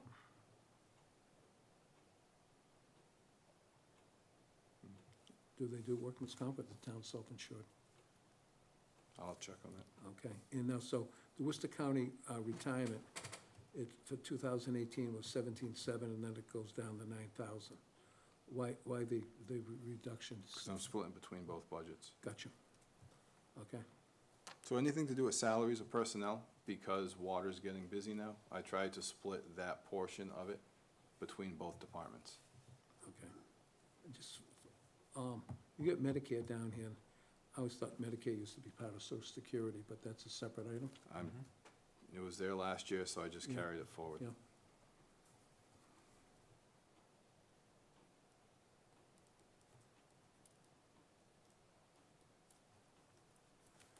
Pete, going back up, fifth from the top, maintenance and equipment, Yes. the 718,000, Yes. how much of that have we spent? This year? Yeah, Well, about 480 of it's committed to Veolia as their operations. and so what's the 250? So I split that out. That's why in 2019, you'll see contract operations for Veolia. Last year was zero. Okay, gotcha. Because it was buried Gotcha. inside the 718. Okay, gotcha. So it looks Okay, like a big number Yep. that's not accurate. Okay, So I separated out the contract operations and the $30,000 for the 2,500 a month O&M. yep, That's the 488,000. And that left us around 250 for maintenance and equipment, which I broke out on a page but after. now you feel confident as far as your projection on users fees and surcharges? Yes. Yes, I broke that down as well, as far as how many bedrooms we have that we're billing for, how many meters, the actual usage that we billed for in the last 12 months. And then I ran calculations for the surcharges we've been billing, just for the MTA. And new customers? I have not included anything for new growth, new customers, new surcharges, no. So that'll all be a bonus? Okay, And then the reason the difference is on the surcharge from 136 to 237 is additional quarter. No. The surcharge is BOD, TSS, and ammonia. So why did it go up 100 grand now? 9%, and because of more usage. And I'm not sure how they calculated it last year. Okay. I'm just using real numbers that I Okay. have. Well, no, I'm just saying there's a $100,000 difference there. Yeah, I don't know how it was calculated last year. For the 237 that I calculated, I took how many pounds we got from the MTA for the last 12 months for BOD, TSS, and ammonia, multiplied that times the new rates, and that's where I came up with the 237,000. So as long as they're consistent with what they're giving us for loadings, we'll end up with the same, with that surcharge, Okay. loadings and flow. okay, turn the page, yes? Sure. So water? Yeah. A little more straightforward. Again, you'll see the salaries, Yeah, you split them. wages, health insurance is all the same. Maintenance and equipment, I put at $10,000. Legal and other, I increased to 25,000. Just because I'm not sure what we're gonna need if we decide to go consecutive for legal, to get us through that process. Engineering, I decreased down to 20. It seems like a lot of the engineering stuff for water is being done for us for everything that's happening with the projects. And some of what Chris McClure is doing for us is being funded by the grant, as long as it has to do with the water projects. Capital replacement, I increased to $100,000. Just because if we do go consecutive, you're gonna wanna have funds somewhere in case something happens and we have to start fixing stuff. So that will be there, it'll be in place. So if there's a valve that needs to be replaced or, you know, a water main breaks or something, there'll be some money sitting there that we can use to fund the repairs. Pete, could you just look up, there is a reserve fund currently that was put in place with Southbridge. I think it's 50 grand. Correct. All right. That's there. That's there, plus you're adding 100. Yes, but I'm not sure if that reserve fund, you need town meeting approval to get it. That's not sitting there just for you to grab. If you wanna, Oh, it doesn't belong to water, it belongs to the town of Charlton. it belongs to water, just like your retained earnings belong to you, Right. but you have to get town meeting approval to Oh, spend sure, it. yeah, but that's why you do a budget. The And that's- budget gets approved at town meeting. Correct. So that $100,000 for capital replacement, I propose that we take it out of the fund reserved for capital replacement that you got from ExxonMobil. Okay, but there is already a line item there. There's a different line item for $50,000, All right, yes. Shouldn't they be both in the same lockbox? It could be. Just a thought. So I have training here as well for $2,000. In order to keep my licenses up, I have to continue to go to training and track and collect. Congratulations on Thank you. passing that first stage. Again, Worcester County Retirement, Medicare, indirect costs. The indirect costs, I'm in the process of working with the accountant to see what we can do with those. Maybe, hopefully try and get those reduced a little bit. So you'll see the water debt payments are down to 0, so that goes away. For water revenues, I proposed, for the receipts reserved for appropriation, those are the accounts. We have receipts reserved for appropriation for the superintendent's salary of $76,500. That includes my salary with the increases that we negotiated if I am to get my licenses, and also if we go consecutive, plus a 2.5% increase. So that's there. The receipts reserved for appropriation for capital replacement, I have 100,000 there, again, to cover that capital replacement. And in order to fund everything else, we need to take 109,000 from retained earnings. Which I believe our retained earnings for last year were around $149,000. Where is the income from Southbridge?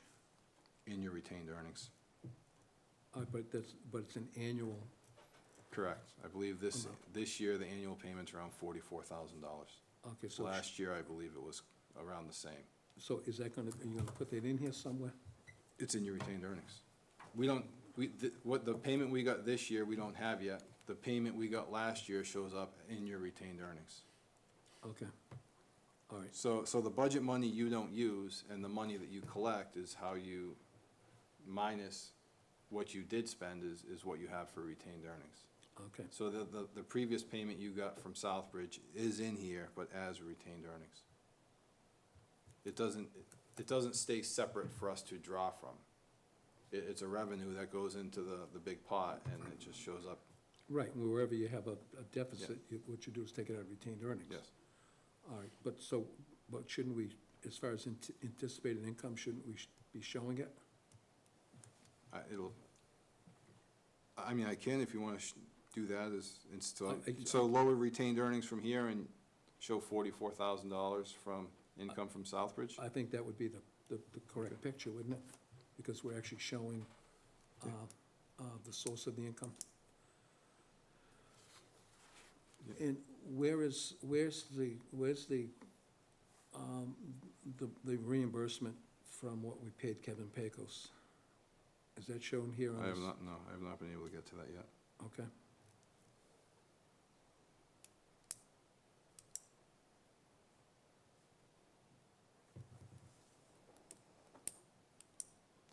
working on it. Okay. I just haven't been able to Fine. get that answer for you. Fine.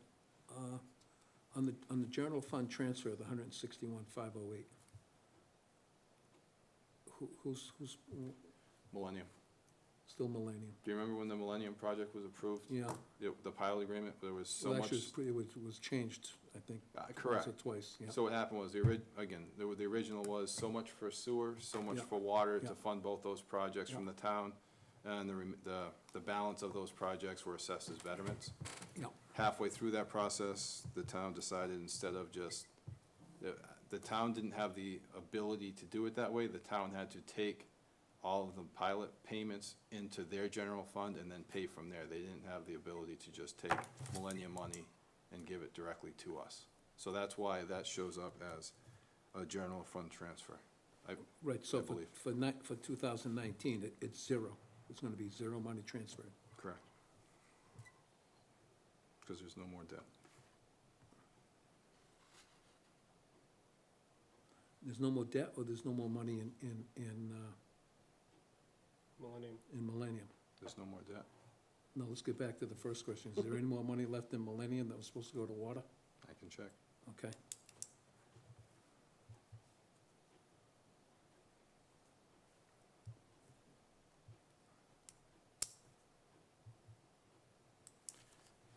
Okay. Any other glaring issues? None of them are glaring, it's just, again, this is your first brush. It's always easy to, pop a hole here and there, but, nice job. And again, all the backup document, if you want to look at it, before I came up with the figures presented are on the next 4 or 5 pages.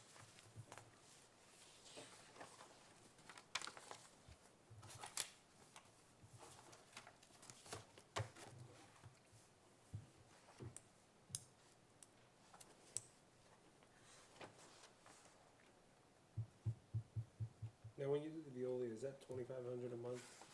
Is that? That's the, included, with Veolia, right? yes. Yeah, because the original contract was like 420 or something like that, wasn't it? Right, and they got their increase plus that 30,000 on top of it, so. Okay. Pete, on the sewer, on your backup, what's the Toshiba? Is that the new, Estimated estimated payments for per copy price that we have to pay. Because rather than paying for toner or anything like Right, that, yeah. we pay per copy. so, It might be high. okay, so there would be this plus the monthly payments on, because we're buying that on, are we paying for that outright, or are we Yes. buying it on time? No, all right. Okay, So I was just trying to guesstimate at what we might use for actual, yeah. I'm guessing that should be pretty high. But that'll cover all toner and any service work for the 5-year term of that agreement.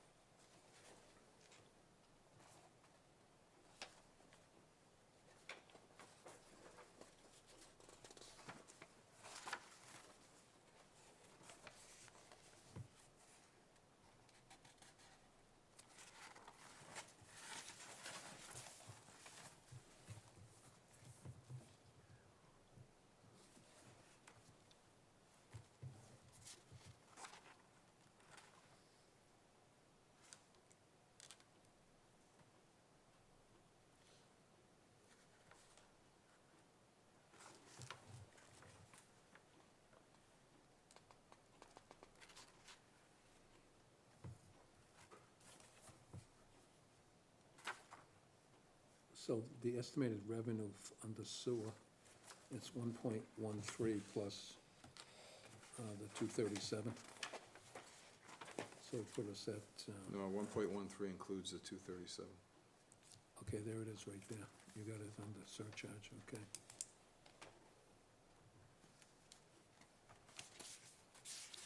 That's gonna be close.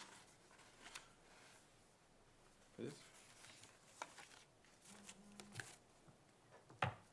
But that's only if you anticipate spending every budget to zero, Yep, which usually is not the case. correct.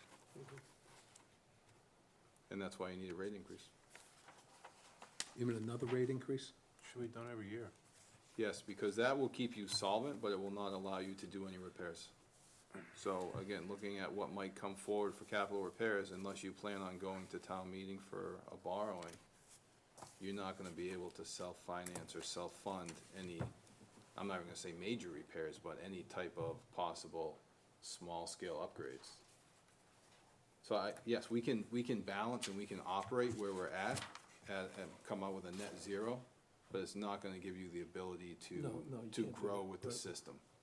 And I think that's the fine line we have to walk a little bit. But I would think if we're gonna be either adding or replacing RBCs to the tune of 1.5 for 3 of them, that's pretty tough to just pull out of your budget.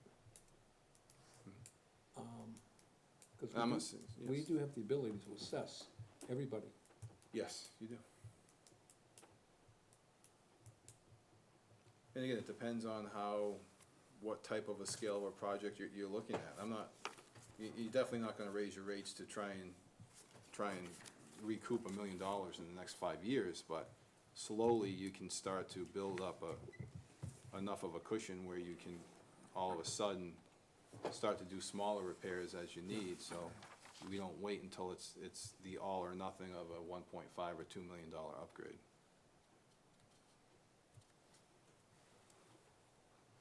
And then if you're gonna do that, you look at what's there for new technology, and who knows where you end up with a cost to improve, so.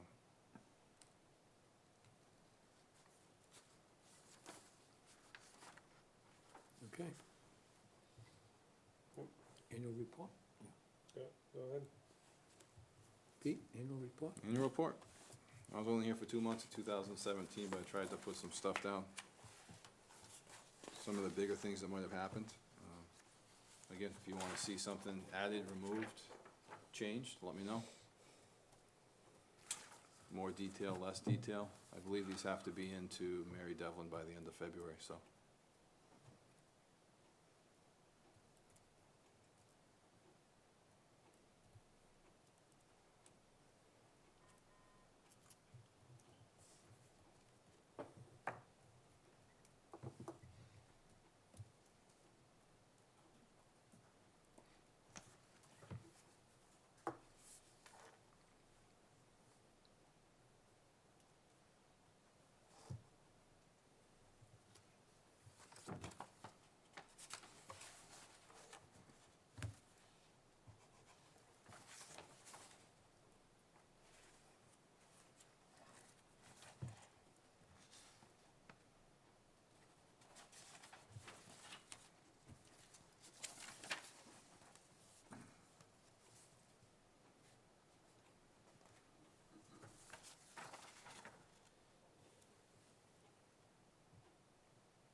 Finalize this at the next meeting? Sure. Yeah, just send me whatever you have for comments and what you wanna see for changes, I can make them and I'll represent it at the next meeting. Sounds good. Great.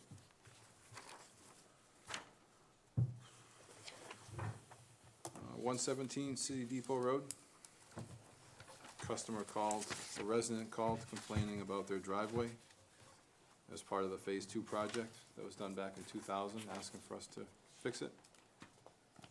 So, I haven't taken a look at that. Do you know where that is, Bob? there are some I know pictures. where it is, but I go by it Yeah, 5 times a week, but I didn't pay any attention to yeah. it. There's a pictured trench in their driveway?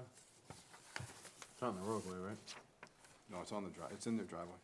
You can see the tie card, for some reason, Baldassar left a stub in the middle of the driveway instead of in their property. Well, it's on their property. But it's in their driveway. And again, I'm just presenting it, the resident called, was complaining about it. 18 years. I understand the answer is gonna be no, but they were not happy hearing it from me, so I told them I'd put it on the agenda and they could come, and they're not here, so. I'm not, Typically, a bond's only good for like 5 years. Usually warranty is only a year with any of these projects. enough said. I mean, I can say no, I did say no, but sometimes they wanna talk to you guys directly. So what's your recommendation? No? If you're gonna do it for Because of the one, span of time. there's more than one. Right. That we've had other calls for complaints of driveways that are not, that are settling, that are not correct, that I don't think Talking there's almost been 2 any. decades. I understand. That's insane.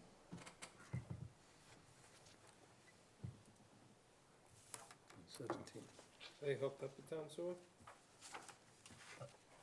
No, I believe in reading it, said it's not, right? I'd have to double check, I think. I don't know that off the top of my head. You know, it doesn't look it because the patch doesn't go any further than where it. Just than his where the contractor left a was. stub in his driveway. Yeah.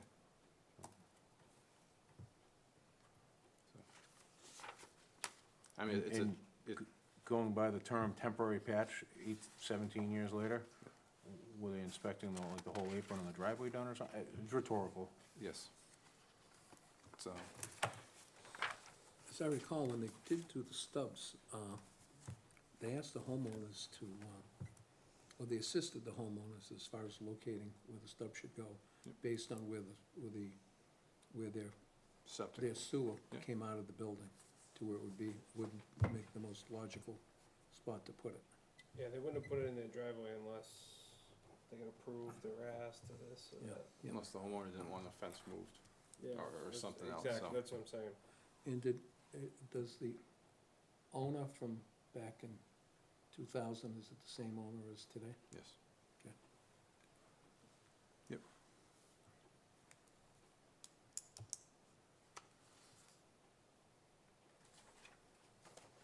You need a motion? No, I'll just let them know that we discussed it, and at this time, there's, Deny his request, that's. The time is just. because of the time is too far. Considering the time No, I'll relay that information to them. Okay, Sewer billing? yep. So, again, tonight you approved the elderly abatements for the second quarter FY18 sewer billing. Tomorrow, we're gonna forward those abatements to the tax collector, and we plan on running the commitment report and processing the bills on Wednesday, February 21st. We've coordinated that date with the collectors and the assessors. Sue's talked to Vadar, and they're gonna help us run that next set of bills, and Globe Direct is online to help us process and print the bills and mail them. So, I will be trying to find you guys on Wednesday to sign that commitment report and get that part of it done, and hopefully everything else goes well. How does this date work with our schedule, Peter, that we laid out a long time ago? As far as target dates of when, I don't know, you know, how long ago was that laid out? of 3 or 4 years ago? Talk to Steve about it. Yeah, it was, you know, there were monuments as far as when things should be done, just wanna My keep on guess that is, schedule. hopefully they're good, because we Yeah. just got Southbridge's meter reads probably 2 weeks ago. Good, So it's not like we've been sitting on it sounds like you're since, on it, yep. it's not like we've been sitting on it since we did our reads in January. So, once we got their information, Sue, we entered it, and Sue ran all the reports she had to get it ready to go. And then we had to wait for a meeting for the abatements to be approved, and here we are, so. I'm not sure we could have done it any quicker.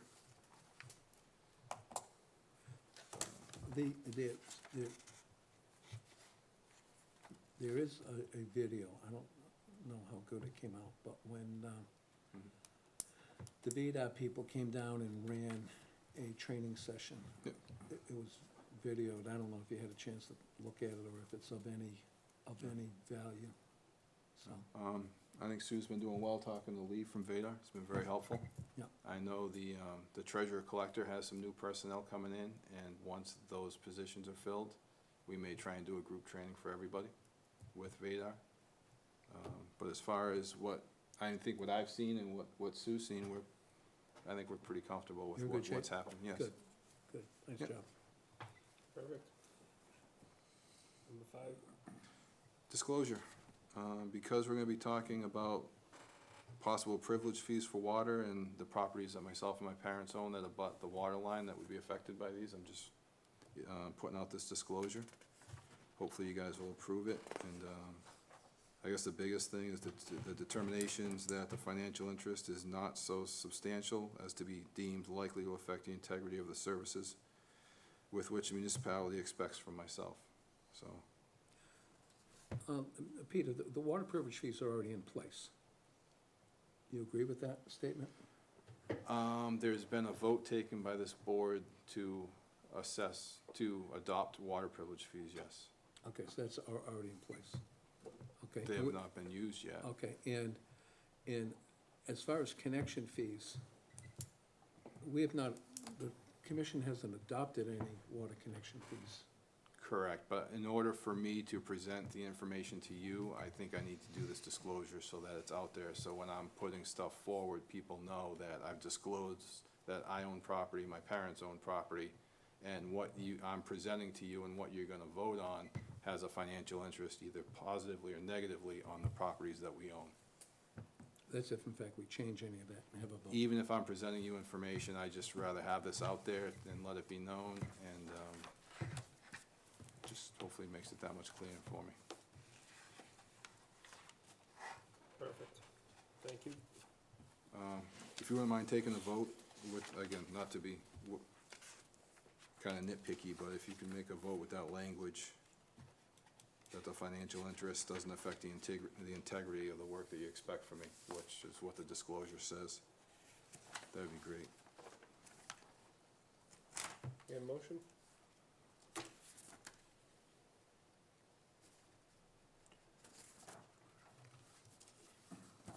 You want the addresses noted?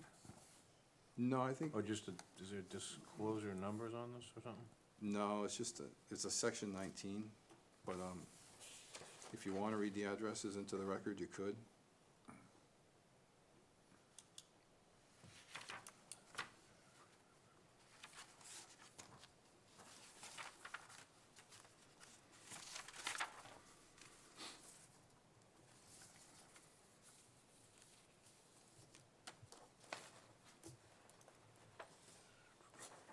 Anybody?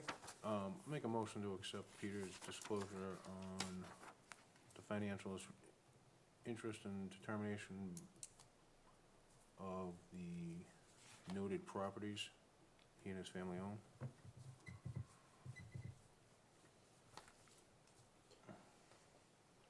Would you say you wanted to, that last sentence? In the determination section, it just has that language, that, As appointing official, starting there? Or that, The determination. yeah, if you last scroll down a little page. bit more, under determination, there's a Right. box. it says, as appointing official as Yeah. required by Yes, that one. General Law, Chapter 268A, Section 19, I've reviewed the particular matter and the financial interests identified above by a municipal employee. I've determined that the financial interest is not so substantial as to be deemed likely to affect integrity of the services which the municipality may expect from the employee. Thank you. I'll second that motion. All those in favor? I guess the only thing, and again, it's picky, but wherever, Alex, it's stated here, it should be we, if in fact we are making that, He asked me to read it per the right, I determination. know, right, yeah, but it really, it's all well and good for you, again, I'm just saying, I think it should say we. Well, it's them who made the determination, not us, Rob. Yeah, I hear what you're saying. We didn't make it. No, we're making a determination that we're allowing Peter to be involved here. I read it verbatim as requested. Okay. A motion and a second? Aye. All those in favor? Aye. Aye. Thank you. I'll abstain. Okay.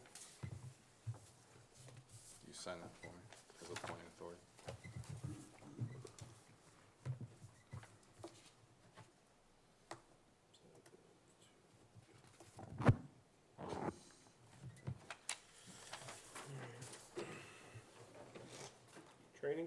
training.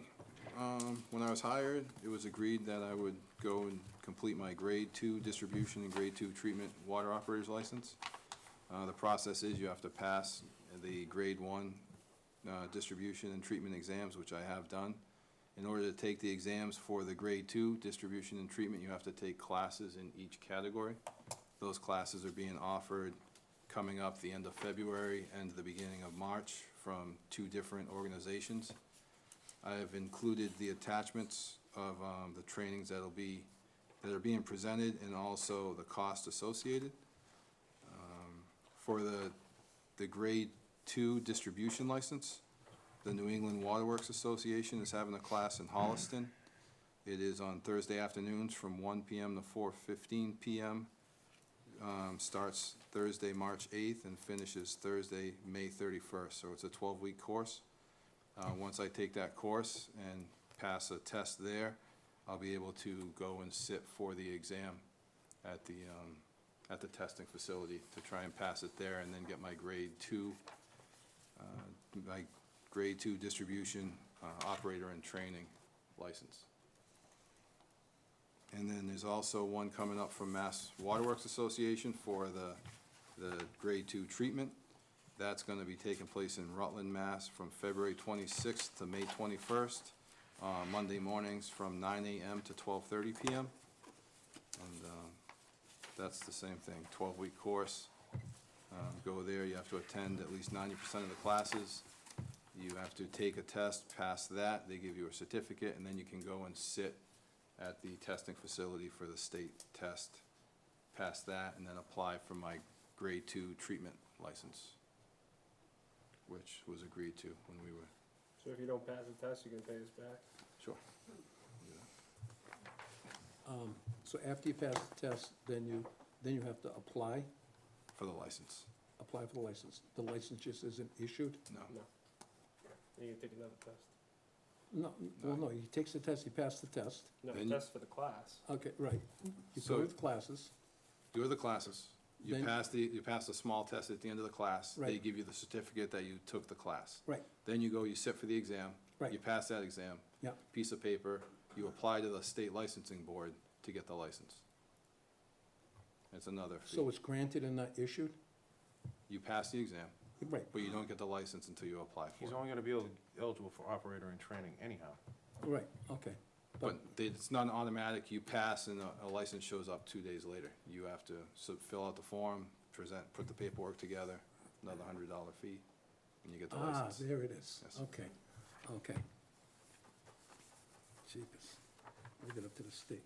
So these 2 classes are gonna overlap a little bit, and, Make a motion that we accept Peter's, training classes. The one with,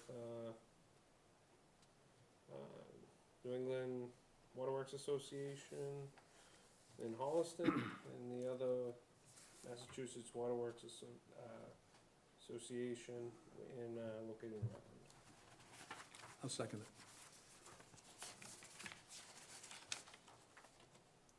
Okay, got a motion and a second, all those in favor?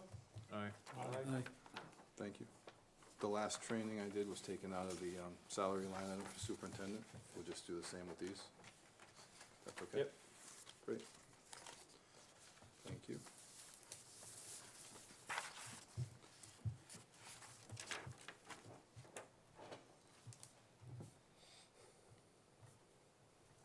All right. Last but not least, past few weeks, Robin and I met with the town of Oxford and Aquarian Water to discuss getting a water supply for the East Charlton Waterline Grant. Had some few things come up with Aquarion's ability to provide us water in the town, outside the town of Oxford, and they're looking into their charter and some of those issues we have. And they're also looking at having enough capacity under their water withdrawal permit to provide us with the water that we're asking for. Depending on what we get for information, we may be looking to have an executive session meeting with the Board of Selectmen to talk about what we're getting from that information from Aquarion and the town of Oxford, and just make sure that any changes or anything that we talk about moving forward, we're on board with the Board of Selectmen and moving in the same direction to make sure that that we get what we need to be able to get that grant and get that water line done and get water into that area of town.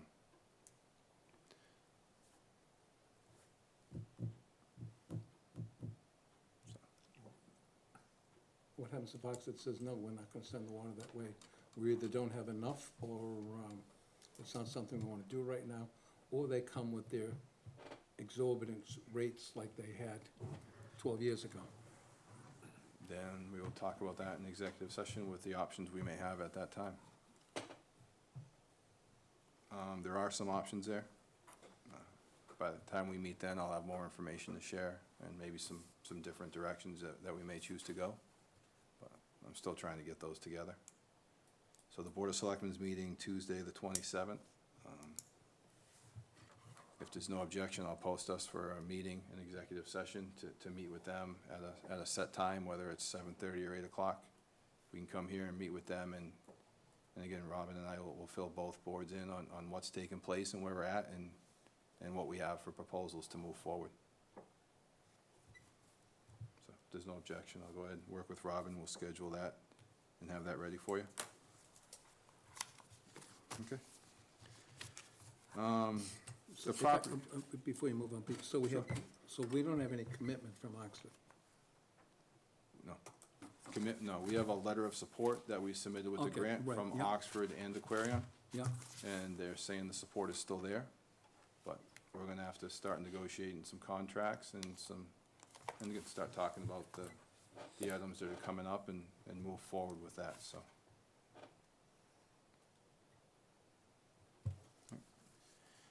I met with the property owner who owns land that abuts Buffinville in the area that we're looking to do a possible well site for development. I'm waiting to hear back from him. He wasn't adamantly opposed at first sight. He owns about 34 acres there that's somewhat landlocked, and the Army Corps of Engineers already has a floodplain easement on it. So I met with him. Beta drew up a GIS map that shows his property lines and the flood elevations and the elevations of the property. And there's two portions on his property, far enough away from just about everything where we can hopefully propose two possible websites, well sites. Go in there, do some exploration and see if there's actually water in the ground. So hopefully I'll hear back from him soon with a positive reply, and from there I'd recommend that we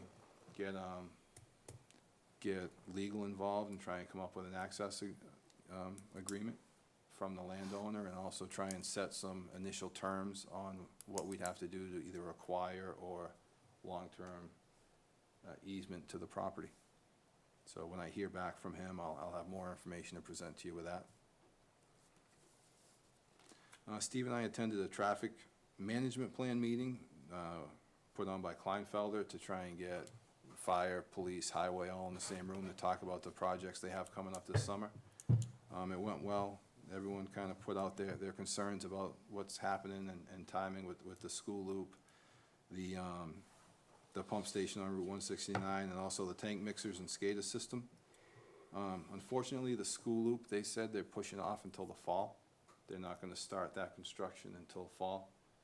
So as far as where they're going to start, will probably be at Old Worcester Road, because they're not going to close down Mugget Hill Road while school's in session. So the time frame seems to be start construction there in the fall, finish construction next summer, and then come back and do laterals the following season after that. So it's still going to be a little while before there's water in that area at this time. This spring construction, they plan on getting the Route 169 pump station done, so that's in and done, so that burden of having that done for the Casella water line is off of our back, and also doing the tank mixers and SCADA system this spring.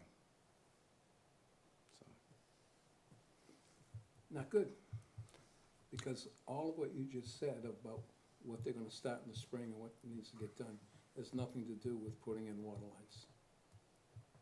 Nothing. I mean, as far as the players who put water lines in, they usually don't do pump stations. And, Correct. yeah, and, or, the SCADA systems or any of that. why aren't they putting something out to bid so that we can get some progress here for springtime? Or spring slash, June 25th or something like that. Because that's when they need to be in the streets as far as the impact to the bus system. And I think it would be easy as far as Masonic Home Road, where they're gonna go from the stores that are there now, okay, up to Masonic Home. I mean, that's one of those companies, that's probably 3 days, 4 days worth of work for them. They're starting to design the pump station now. The pump station is off the road, that's out of the way. The key thing, Peter, the problem that we had, the nightmare, was doing construction while buses are carouseling through the town, from school to school to school. Nightmare, Right. absolute nightmare. That's why that needs to be timed. So why aren't they doing it for the spring? And this doesn't have to go out to bid, because they're paying for it out of pocket, so it's not, doesn't have to be prevailing wage or any of that stuff. So all of that, coordination with having to put it in the register and all that, doesn't exist. Have they picked the contractor yet? No. In public, you said who they're going with? They said they're going out to bid in June for the water main on Old Worcester Road. What about the pump station? They're going out to bid soon for that, so they'll be ready for spring Will they construction. give us the results of who's getting that? Will they be giving us the results of who's getting?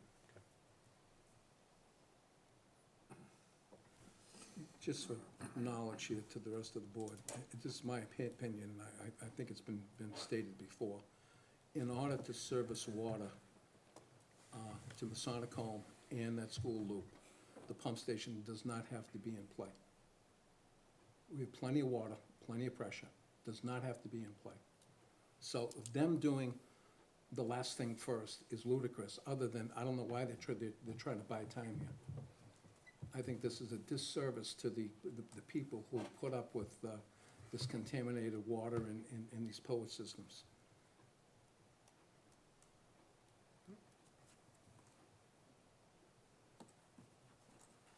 Where's the school loop plans at for design, Peter? I believe they're at 90%, almost to 100.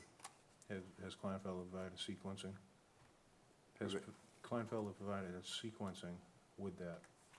Of the actual Yeah. installation? Yes, that's what this meeting was for, to talk about. Well, you said it was a traffic meeting. But it's also the traffic and also the sequencing of, to how to mitigate the traffic issues. So it's not set in stone, I guess, but they were looking for input from police, fire, and highway of Old Worcester Road start when school's in session. Muggett Hill Road, they won't be, or Morton Station they will not be on that road while school is in session, so. Is there a set of those plans that can make available somewhere for all of us to kind of run through? We and have look some at the plant. at? Okay, thank you. Alex, if I'm not mistaken, the plans were in the 90% range 2 years ago. Okay, duly noted. Yeah, I'm just I'm just pointing it out to all net members, is that this is, in my opinion, is unacceptable. I'm gonna send her an email tomorrow and ask her why, see what I can get you for information. I'll personally call Maura. Again, Okay. it's, as long as no one has a problem with that. Mr. Chairman, you get a problem with that? Nope. No? Anyone else? Okay. I don't know if it'll do any good, but it's backwards. And again, the number one user that should be hooked up just to keep the quality of our water up is the 45,000 gallon a day user.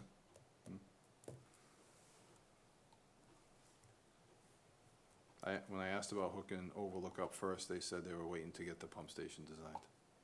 Because they're going out to design the pump station for Bay Path and Overlook in June.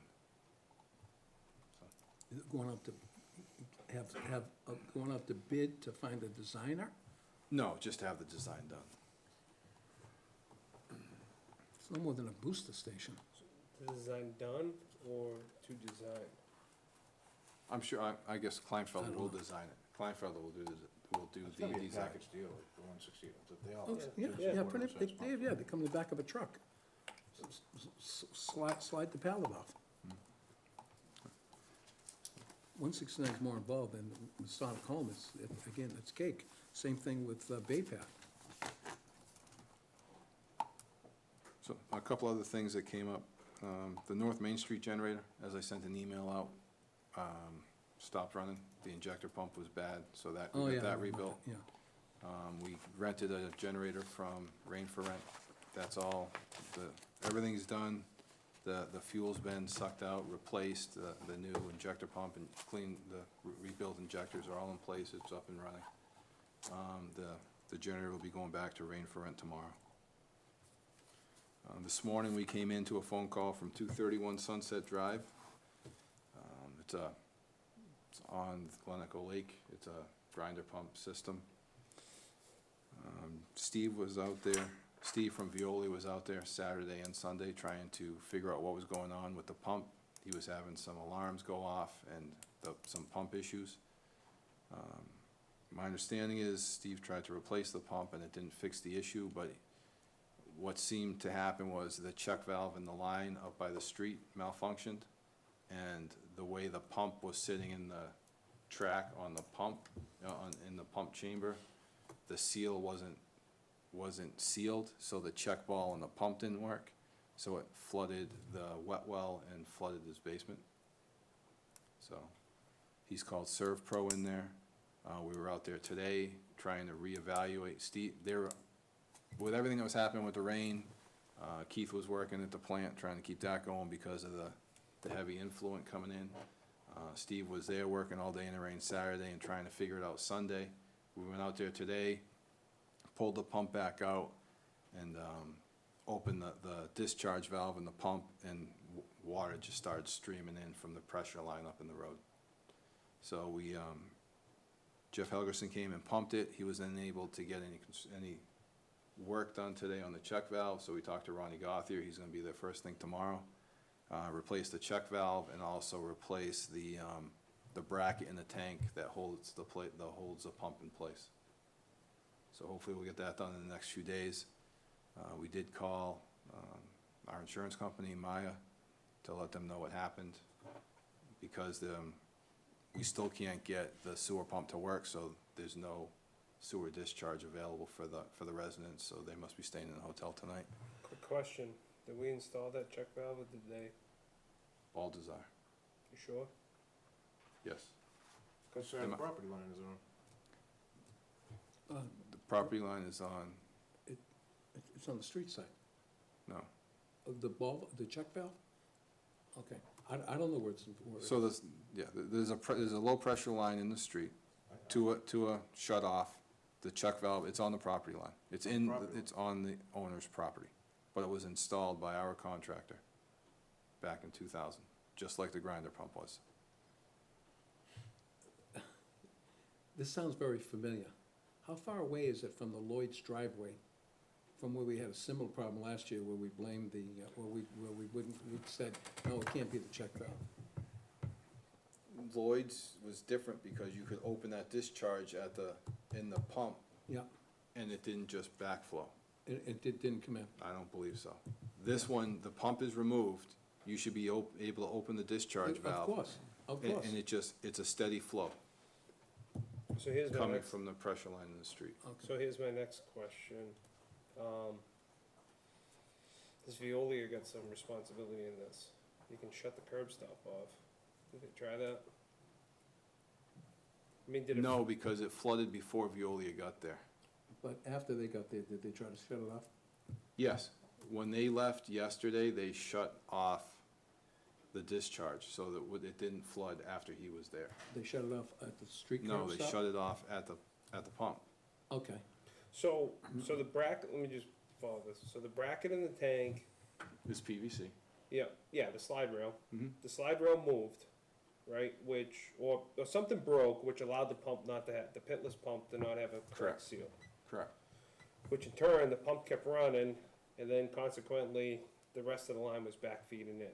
Because now the check valve on the pump Mhm. is not doing its job, and the check valve in the street, or the property, or Yeah. on the transmission line isn't working. Yes. Okay.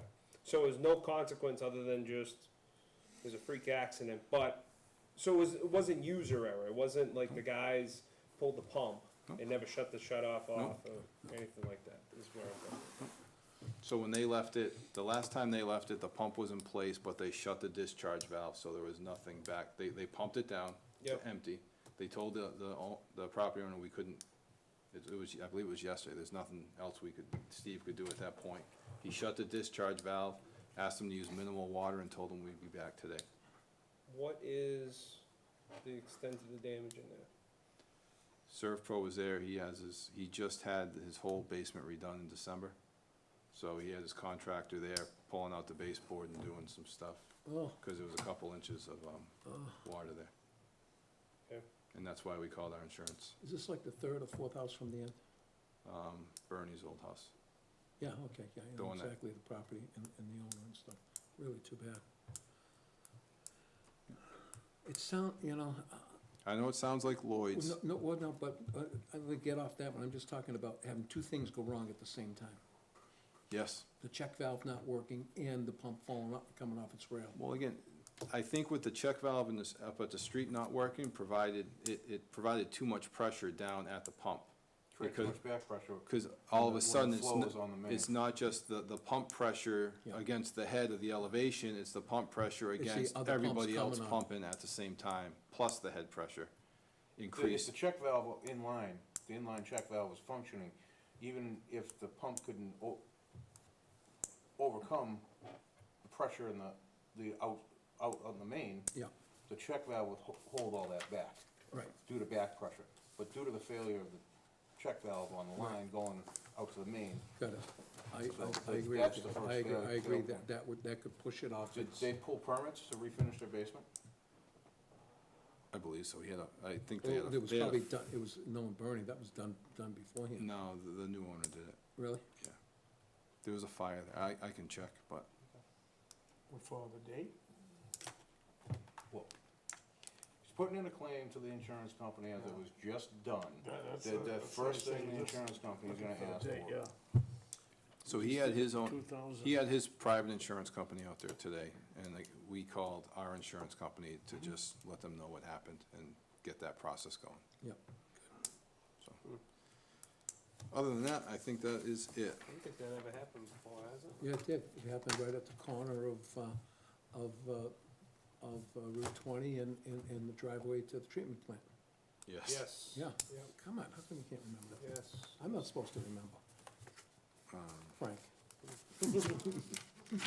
You weren't here for Frank. So the contractor that's doing the work said he also was the contractor that built the previous owner's son's house across the lake in the Narrows. Yep, And he said he had to replace that check valve when they were doing the initial connection, because it's just a PVC check valve, and he said that one was crushed. it got crushed. Yeah, but Poor backfill. Yeah. Well, could be So- anything. Could So be Ronnie did an emergency dig safe today. He's getting some equipment ready to go and some guys, and he'll be there first thing tomorrow morning.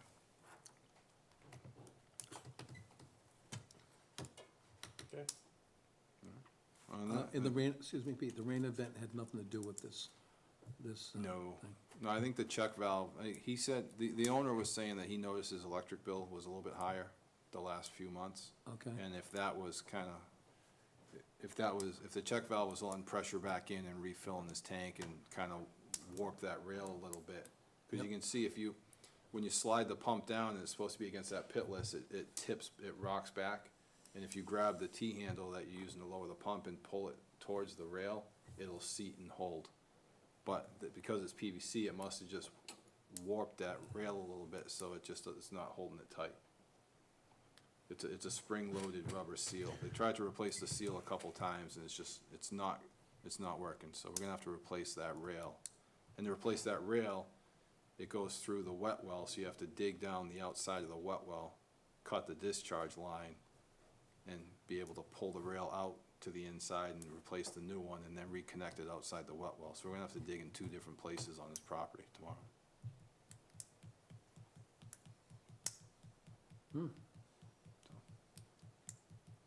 hopefully the frost is gone. Is it? Except in the That'll make streets. them happy. Not in the street, but. Well, because of that, got a foundation going in. Yeah. There's not a lot of frost. Yep.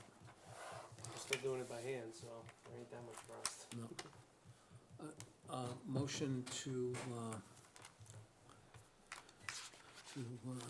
Yeah, we good? adjourn, with the next meeting is February 26. 26, 2018. We second that motion. All those in favor? Aye. Aye. Well, I was thinking about Exxon's schedule, they have 2019. These are W-2s.